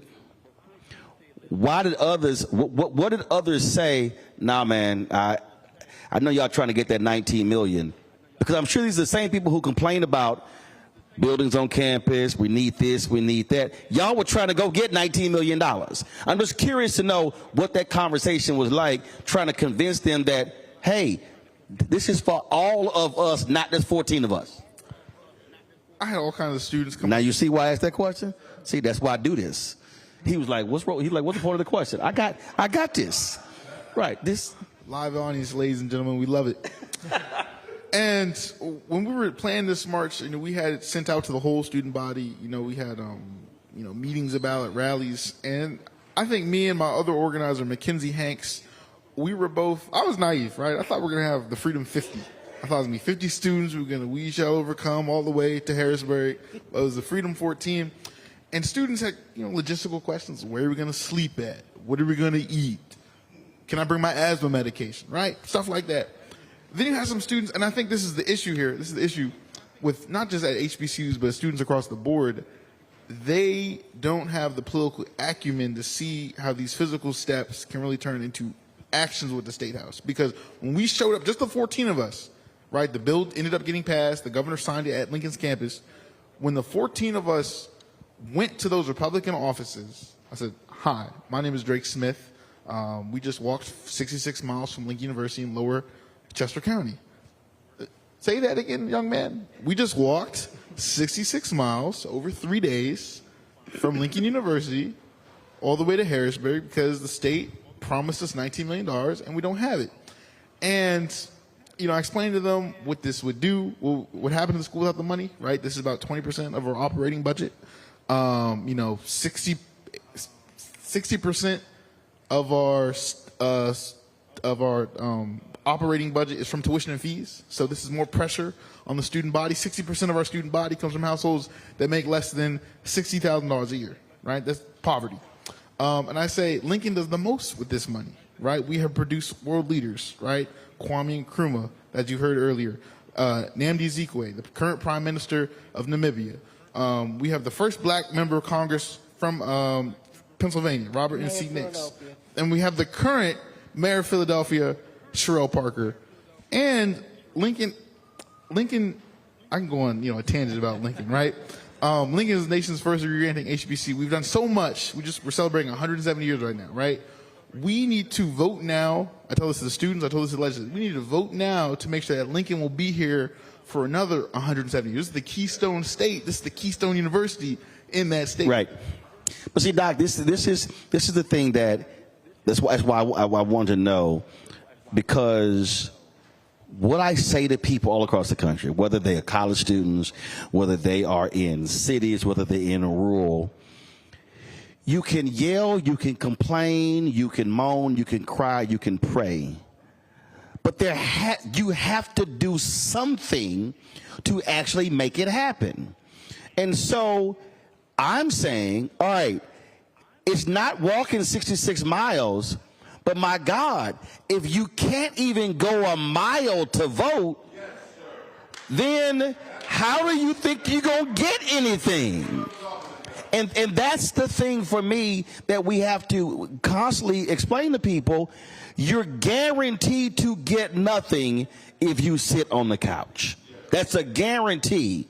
But there is a possibility that something can happen if you organize, mobilize, and not just vote, but what I keep saying, another one of our greatest failures is that we don't keep that organization in place after the election to now put pressure to actually get the results. Your thoughts?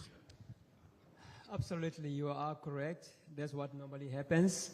In the elections normally have three phases: the pre-election period, voting day itself, which we call election day, and then post-election, day, and the months thereafter. Towards the election, in the pre-election phase, people are very excited. There's a lot of noise. There's a lot of, fanfare and so on. And of course, on voting day, there are some people who are uncertain, like I said, who are sitting on the fence, not sure whether they are going to vote or not vote, and so on. Of course, there are those who would have made their mind that, yes, I'm definitely going to vote, and I'm going to vote for party X or Z. Come after the election, it's like people now go to sleep. They forget that, by the way, they need to make sure that they keep those people that they voted into power accountable. Because if you drop the ball, you have to wait for another 4.5 years, to check have they even delivered on their mandate. So it's all about active citizenship. It's about responsible voting, activity and behavior.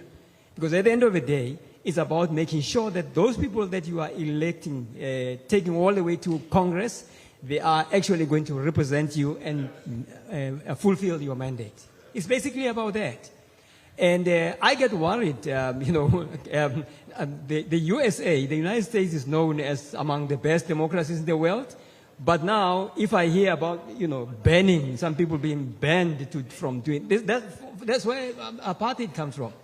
In this month, on the 19th of October in 1977, and I was there in South Africa, apartheid South Africa, the apartheid government banned about 19 black organizations, predominantly black organizations, the media, journalists, everything banned and outlawed, including my students' organization. We wake up the following day, we are told you are members of a banned organization, and actually anything that you do or say, you shall be prosecuted. So, in a democracy, you don't want these banning rights and all those things, and outlawing people's lawful, legitimate right to express their feelings about how they have to be governed. It's about making sure that the Universal Declaration of Human Rights, which guarantees universal franchise rights, has to be implemented. And of course, the USA has to set an example to other places, including in Africa, that where we are being told that your democratic rights are limited. You have to be learning from the advanced countries, right? That's what we have been told. But when I come here now, hear stories about some sections of the society apparently being disenfranchised, it's worrisome because we have to learn from someone. Right. Yeah. Doc, I want you to answer this here because this what kills me, and I'm gonna get Greg, Reese, and Lauren away in as well.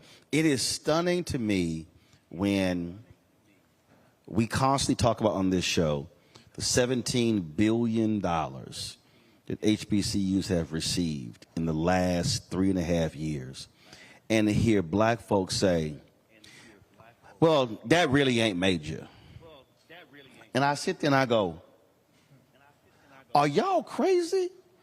So as a HBCU president, can you just speak to, and again, this is not about endorsing anybody, but just speak to the reality of what the last 3.5 years has looked like compared to previous years when it comes to HBCU support.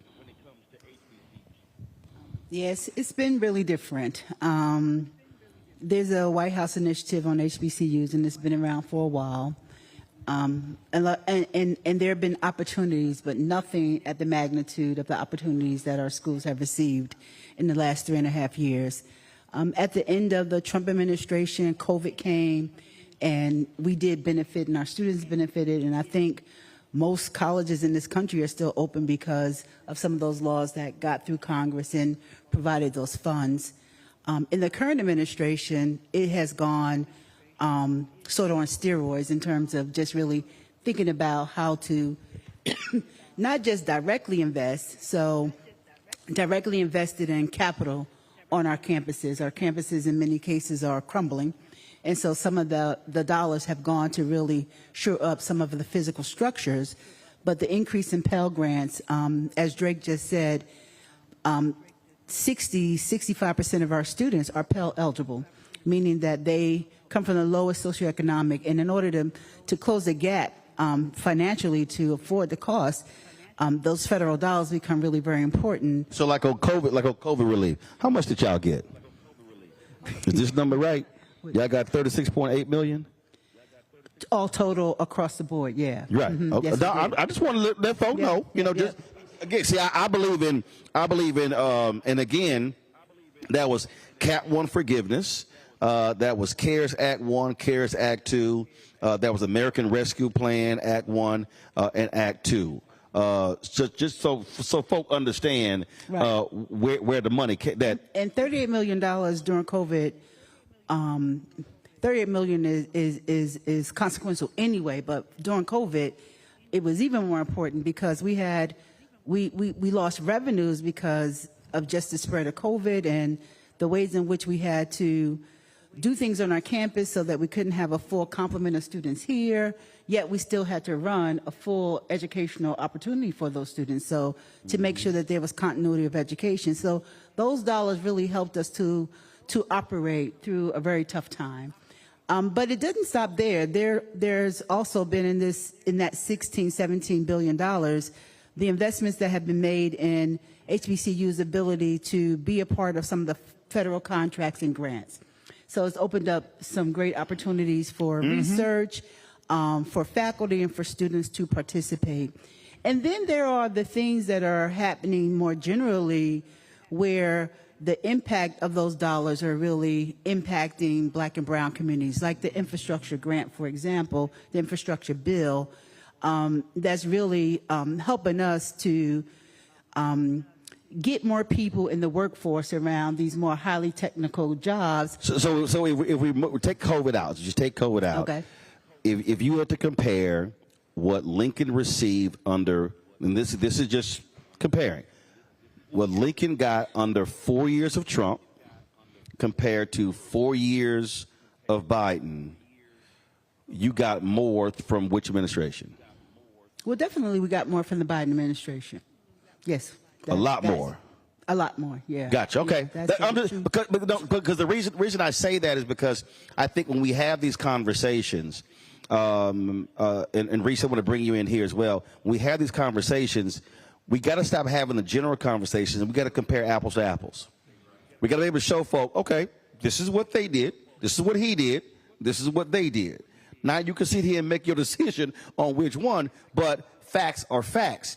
I think what happens a lot of these times when we have these discussions, folks are just speaking in very general terms where I'm like, no. Let's be real specific about what happened here and what happened here. Because I'll never forget 1984 when Reagan was running for re-election. There was a lot of college Republicans. They were like, yeah, Reagan. And literally 3 weeks after the election, he came down with some massive cuts on Pell Grants. And there was a lot of college Republican white boys who were crying on national news. And I was sitting there going, y'all wasn't paying attention last month when he said he was going to cut her. And again, this is where I just think we have to hit our folks with the facts. This is what was done on the 4 years. This was done under these 4 years. Now you decide which one you want to vote for. Absolutely. I mean, I'm a big fan of getting specific. So I'm not going to speak on HBCUs because you already covered those numbers. Let me speak on the STEMIs because I'm hearing a lot of people say, Rita, can you talk about the stimulus checks? I'm hearing a lot about how Trump gave us STEMIs. Here are the facts in terms of the STEMIs. First of all, there was a Democratic Congress, shout out to Nancy Pelosi, who ensured that you got those STEMIs because appropriations originate from the House of Representatives, the Congress. Donald Trump held up some of those STEMIs because he wanted his name to go on those checks. The Biden-Harris administration, the first thing they did in the American Rescue Plan, which had no Republican votes, was give out STEMIs that amounted to $401 billion, $511 billion. Okay? So that is the checks that y'all got when Biden-Harris took over that only had Democratic votes. The Democrats were in charge of the Senate. The Democrats were in charge of the House. There were 167 million stimulus checks that were payments that were sent out. Under Trump, and the Democratic Congress, be clear, it was not a Republican trifecta. The first one was $271 million or billion dollars. The next one was $141 billion. And so this whole idea that Trump gave you all the STEMIs, where one stimulus check came out to almost as much as two stimulus checks under a Democratic Congress and Donald Trump signed it, is crazy. And that was completely on a partisan level where the Democrats gave out $401 billion of stimulus checks. The other two checks combined came out to $412 billion. So the idea that you only become flush with cash when Republicans are in office, when Donald Trump is in office, is a lie.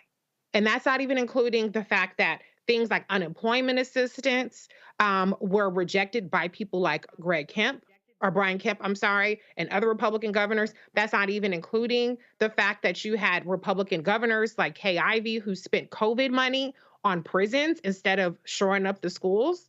That's not including the fact that we cut child poverty in half with the child tax credit for a year, which the Republicans obstructed, and so on and so forth. So if we want to talk about dollars in hand, we can talk about a number of things, but one of those things that the Democrats did even better than Donald Trump did was give you STEMIs. And Lauren, when you go on top of that, when you add in child care assistance, extending moratorium on evictions, and as Reese said, unemployment insurance, when you talk about student loans as well, like I'm a strangle somebody black who goes, well, you know, okay, they forgave $160 billion in student loans, but I didn't get none. Well, hell, hey, you didn't get it, but somebody else got it. Like I can't be mad at $160 billion. That's what kills. Like I saw one fool on social media. He was like, they need to get rid of all student loan debt. And I'm going, I guess you didn't realize what the Supreme Court decided. Oh, I'm sorry. You didn't vote in 2016. And Trump got a chance to appoint 3 Supreme Court justices. So don't complain and be about a Supreme Court decision that came down the pipe several years later when you didn't vote in the election when you could have actually impacted who the Supreme Court person is. That to me is still crazy when you see almost 5 million people and $160 billion that was actually provided in relief. That's real money, Lauren. Yeah, that is real money. Obviously, things like the child tax credit and the fact that the Republican Party has a history of going after federal employees, going after federal employee retirement. George Bush wanted to privatize Social Security. Ronald Reagan messed up the civil service system. You used to be able to retire at 32 years at 80% of your salary. And then Ronald Reagan comes along and messes that up. Donald Trump, of course, is talking openly about eliminating several huge federal agencies, including the Department of Education. He's talking about somehow dismantling the FBI. These, of course, are all jobs, right? And the federal retirement system is the best in the country, actually, in terms of rate of return. And so, you know, the Republican Party is just really good at messing up people's money, trying to privatize it, trying to funnel it to their buddies. And, you know, the problem, the real danger here is that we're dealing with a Donald Trump that would be, of course, on his second, were he to win, his second term in office is going to be a hell of a lot more dangerous if it happens than the first, because, of course, he would know a little bit more of what he was doing. And people like Steve Bannon and Steve Miller, this is all they talk about, is dismantling the federal government. So if we just looked at just federal employees, which is a place where a lot of African Americans can go and get a guaranteed retirement because none of this is subjective or up to somebody's opinion or whatever. Everybody has the same retirement. Everybody's under the same retirement system and gets the same benefits. It's one of the best in the country. And the Republicans are openly talking about dismantling it. That alone should get people's attention, because it is amazing to me, the Republican ability to sort of try to make people's lives more difficult, whether it's screwing around with people's health care, trying to dismantle the Affordable Care Act. Why are they trying to do that? Or privatize things. I mean, this is just what they're up to. And these are real dollars and cents types of things that you can't get back again once they're lost. You know, Greg, I think a lot of times when you look at, this is just, I think, human instinct. You got a lot of folks who don't like to, they like, oh no, be humble, you know, don't take credit. No, sometimes you need to take credit. I remember when my 6 nieces were with me, I was like, oh no, let me explain to y'all who bought all this stuff. And I was real clear. Okay, that laptop cost $2,000. Yeah, Uncle Roro paid for that. Let me real clear where the money came from. Oh, no, I was real clear. I break it down. And so, to me, if I'm Vice President Kamala Harris, between now and Election Day, I would do a whole speech on, we did that. That'd be my hashtag. I'd be like, we did that, and we did that, and we did that. And I keep telling y'all, that scene from Jungle Fever when Flipper, Wesley Snipes, when he quit, and he was going through the office, and he was pulling down architect, he's like, mine. That's how you got to do this. The reality is you're going up against somebody who Donald Trump took credit for a veterans bill that Obama signed. Like, we got actual video of Obama signing the bill and Trump took credit. When you're running up against somebody who took credit He's still claiming he guaranteed funding for HBCUs when it was a $250 million program and only $90 million went to HBCUs. The rest went to Hispanic serving institutions, and his budget zeroed it out of the budget. And then it was Congresswoman Alma Adams, Congressman Bobby Scott, and others who put it back in. Those are the facts. This is just where you got to just put that stuff aside and learn to take credit for some stuff you did. You have to. You have to. We remember last month when the White House announced, what was it, about $1.3 billion in additional support for HBCUs, and you covered the story, putting this administration over the $17 billion mark collectively. There is the deep value of crowing loud, long, everywhere, because you are facing someone who is a liar to his DNA. There's an enthusiasm in the lying of Donald Trump. And when you combine that with whatever brain disease that he has, whether it's untreated syphilis or some other malady that is causing the mush inside his skull to rot and fall through his ears, you have an unstoppable force, a person who is not dealing with reality. So as you say, you not only combat them with facts, you project it forward. I mean, if you want to appeal in an idiocracy like the United States of America to people's individual interest, then you can say something very simple. I mean, in that same White House press release where they announced the additional $1.3 billion in funding around the second week of last month, September, they talked about how the United Negro College Fund has recent research to say that HBCUs generate about $16.5 billion annually in economic impact on communities that they are in. Now, and not only communities they are in, but the communities that their students are from and return to. Those students, that generates over 136,000 jobs and $146 billion in collective lifetime earning for the graduates. Now that should resonate in the Confederacy.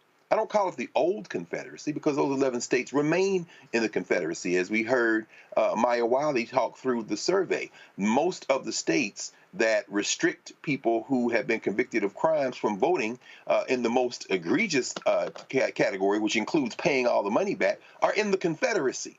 Well, that's where the HBCUs are as well.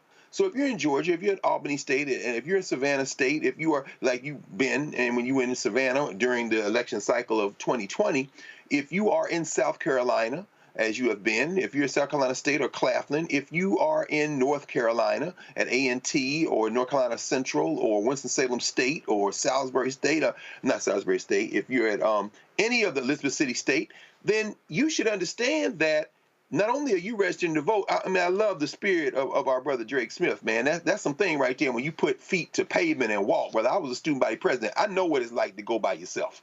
And then after you win, everybody say they was going. But I know what that is, brother. But your command of facts speaks to the enthusiasm that has to be seen across our HBCU campuses because they are engines of economic impact, finally. These racists are going for all the marbles. As Adam Serwer, who you've interviewed many times, and certainly many times on this network, has said, the cruelty is the point.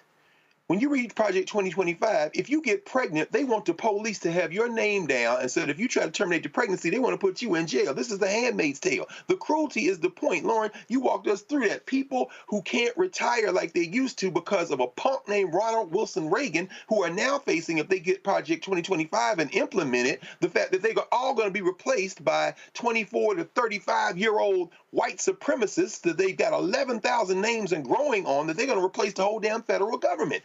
If you don't understand that, then you saunter on off into the sunset. Those of us who do, Brother Smith, you said it, man, sacrifice. It's sacrifice time now. We should be rendering November the 5th as irrelevant as we can. Bank the vote. Go early. Vote. Go get somebody else. Go vote. So by the time them hillbillies show up at November the 5th to try to intimidate you, it's 5 people left to vote. Everybody else done voted, and we waiting on the returns. We've got to now step it up. Doc, I want to ask you a specific question, each of you a specific question, to the point that Greg just made, and I've been saying that constantly. You could talk about the $17 billion to the HBCUs, but the reality is, when he talked about the economic impact, So if you're in a community around an HBCU, you're benefiting from that level of investment. You're benefiting from the growth in enrollment. So, you know, in Tennessee, they got rid of the board of trustees, and they complain about, you know, having to, well, why y'all sitting there renting hotels? Fool, your enrollment is exploding. Then they were mad trying to figure out why the folks were going to Tennessee State, not going to the white schools, kind of like because they didn't want to go. And then we start talking about Florida A&M, TSU, all these schools are seeing growth. That's benefiting restaurants, that's benefiting apartment complexes. So the economic impact of HBCU growth extends beyond the campus. It's the community around the campus as well. Absolutely. We are the largest employer in this area. And so we are, but we are the largest African-American community in this area. So the economic impact that we have, unlike some other HBCUs that are still centered in black communities, we are actually building the economic impact in a community that's more racially diverse than in a lot of places. So Lincoln grows, more jobs, benefits the area. The area, right. Oxford grows. I was a student here back in the 1980s, and I've seen, coming back, the tremendous growth in this area, and this university continues to contribute to that. And, you know, that's important. That's an important point for people to know, that when we're in those communities, we bring something. We're not taking anything away. Dr. Mapune, your advice to, there's somebody who's watching right now, somebody who's listening, and voter registration deadline is coming up. North Carolina, deadline is 5 p.m. tomorrow, okay? Battleground state. Impacted by hurricanes, but Obama wins that state by 14,100 votes in 2008. Black people over-index in a huge way in that state. What do you say to that person, somebody from South Africa? What do you say to that person who is saying, listen, I don't see it, I could check out, I'm just not interested in any of this at all, I'm not going to vote? What do you say to them? So my advice to that person is that democracy is about decision making, and if you do not want to make a decision yourself, you must be prepared that someone will make a decision on your behalf. And that starts with voting. If you are not going to vote, that means you are relinquishing your right to vote and to make a decision to somebody else. You need to make sure that your decision is made in your own interest. And if you are saying, well, I'm not going to vote, I couldn't care who and what happens after the vote, then you are forgetting that those decisions are going to come back to bite you. Like you said, like your example, speaking to those people who, vote in someone else, and then a few months down the line, they start crying to say, but we made a wrong decision. So the simple thing is, make a decision November 5, and even before, you have to make that right, because it's your decision, it's your life, not just 3 months, 6 months, 9 months down the line, but 4.5 years, 5 years later.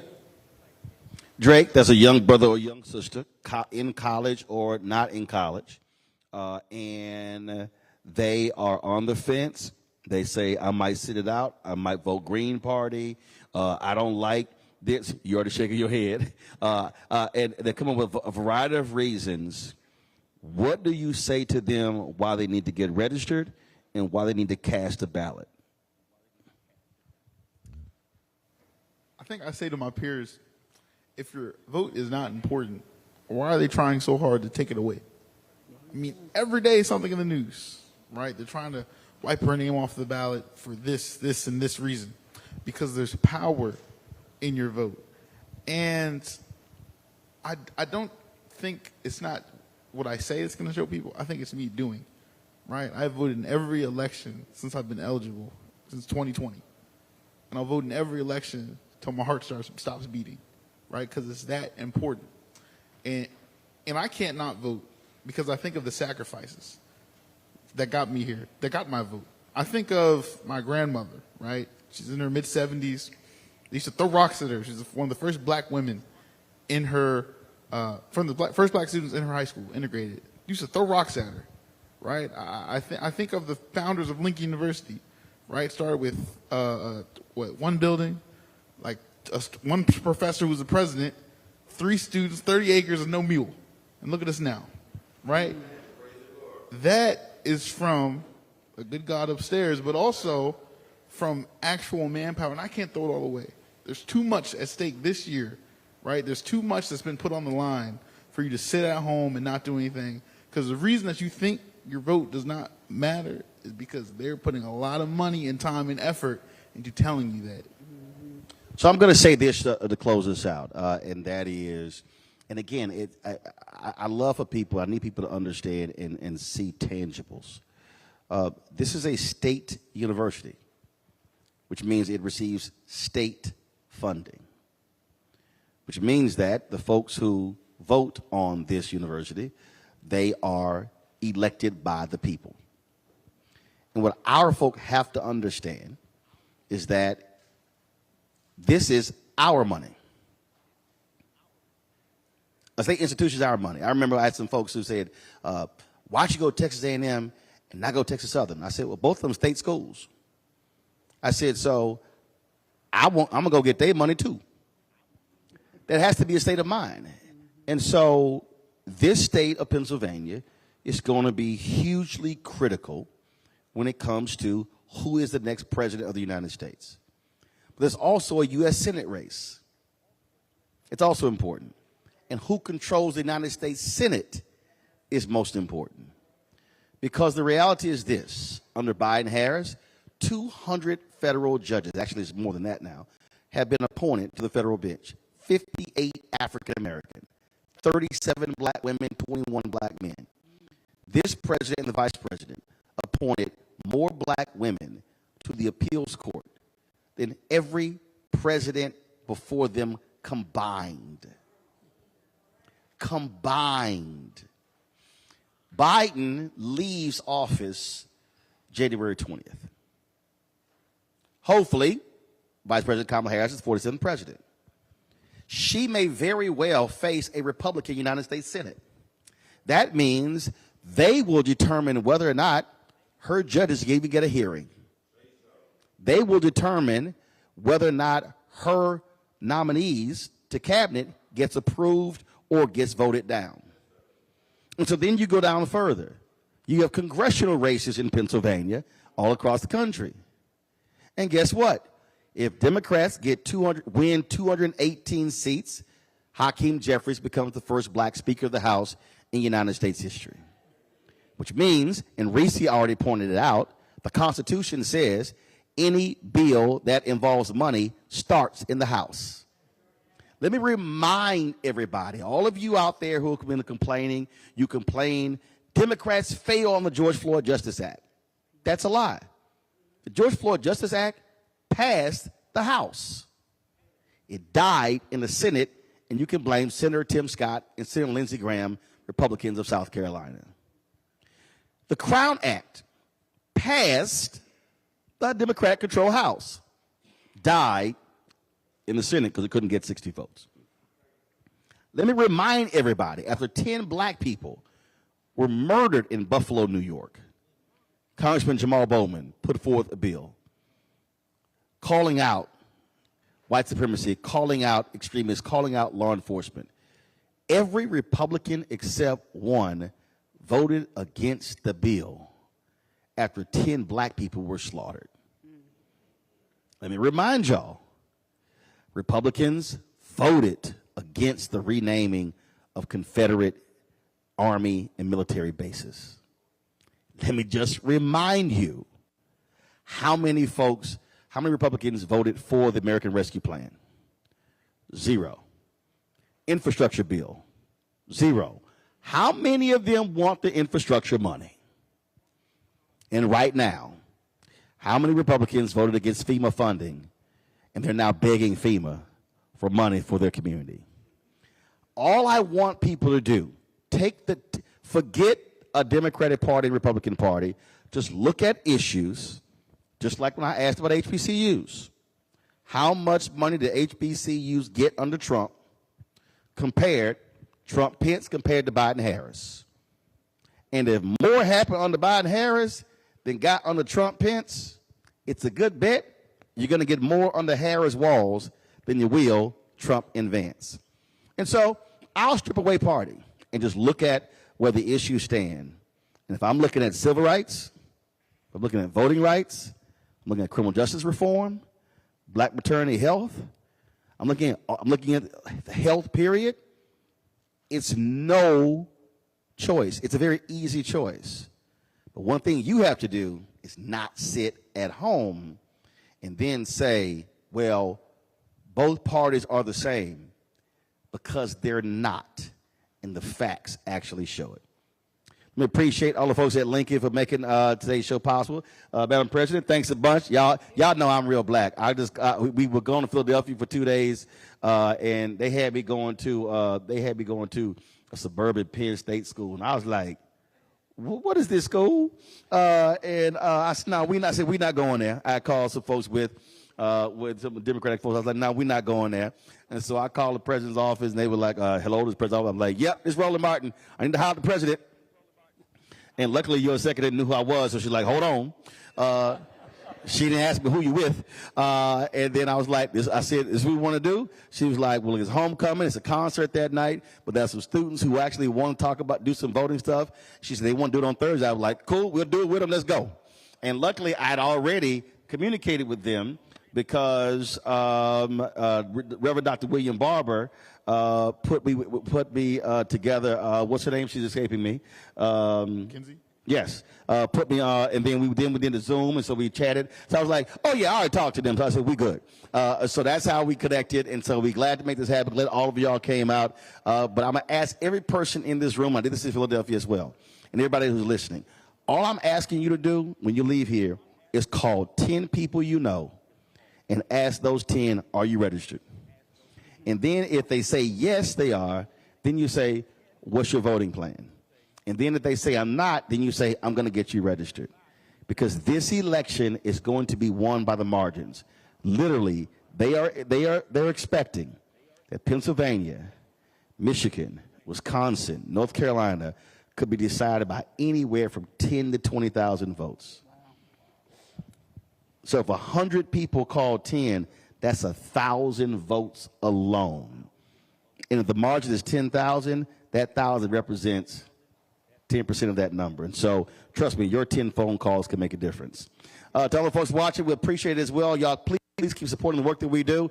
We're back in D.C. tomorrow. We're going to be in North Carolina next week, Wednesday, Thursday, Friday, broadcasting from there. I'm actually heading to North Carolina on Sunday. I can't tell you what I'm doing there, but I'll be there. Plus, there's a huge rally there happening on Sunday. We'll be covering that with Vice President Kamala Harris and some other work that we're doing there as well. So we look forward to going to North Carolina on Sunday, then being back there Wednesday, Thursday, Friday. The next couple of weeks, we're also going to be in Wisconsin, and we're looking at Michigan as well. So we'll be on the road. So your support is critical. Yes, I tell y'all, our goal is to get 20,000 of our fans on average contributing at least $50 each every single year. That's $4.19 a month, 13 cents a day.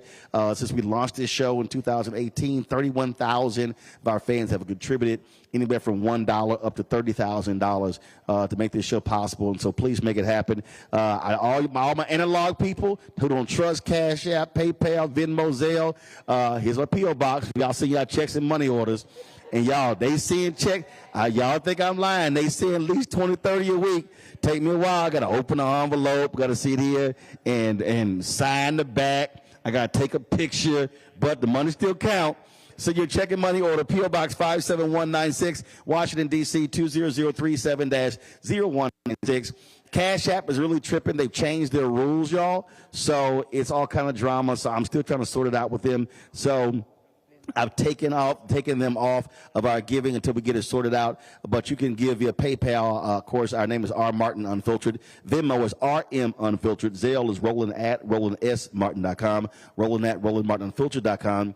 Download the Black Star Network app. Apple phone, Android phone, Apple TV, Android TV, Roku, Amazon Fire TV, Xbox One, Samsung Smart TV, and be sure to get a copy of my book, White Fear, How the Browning of America is Making White Folks Lose Their Minds, especially in Pennsylvania.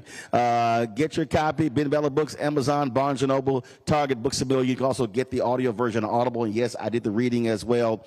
Again, folks, thanks a lot, and y'all take care. You know how we always end the show. Holla!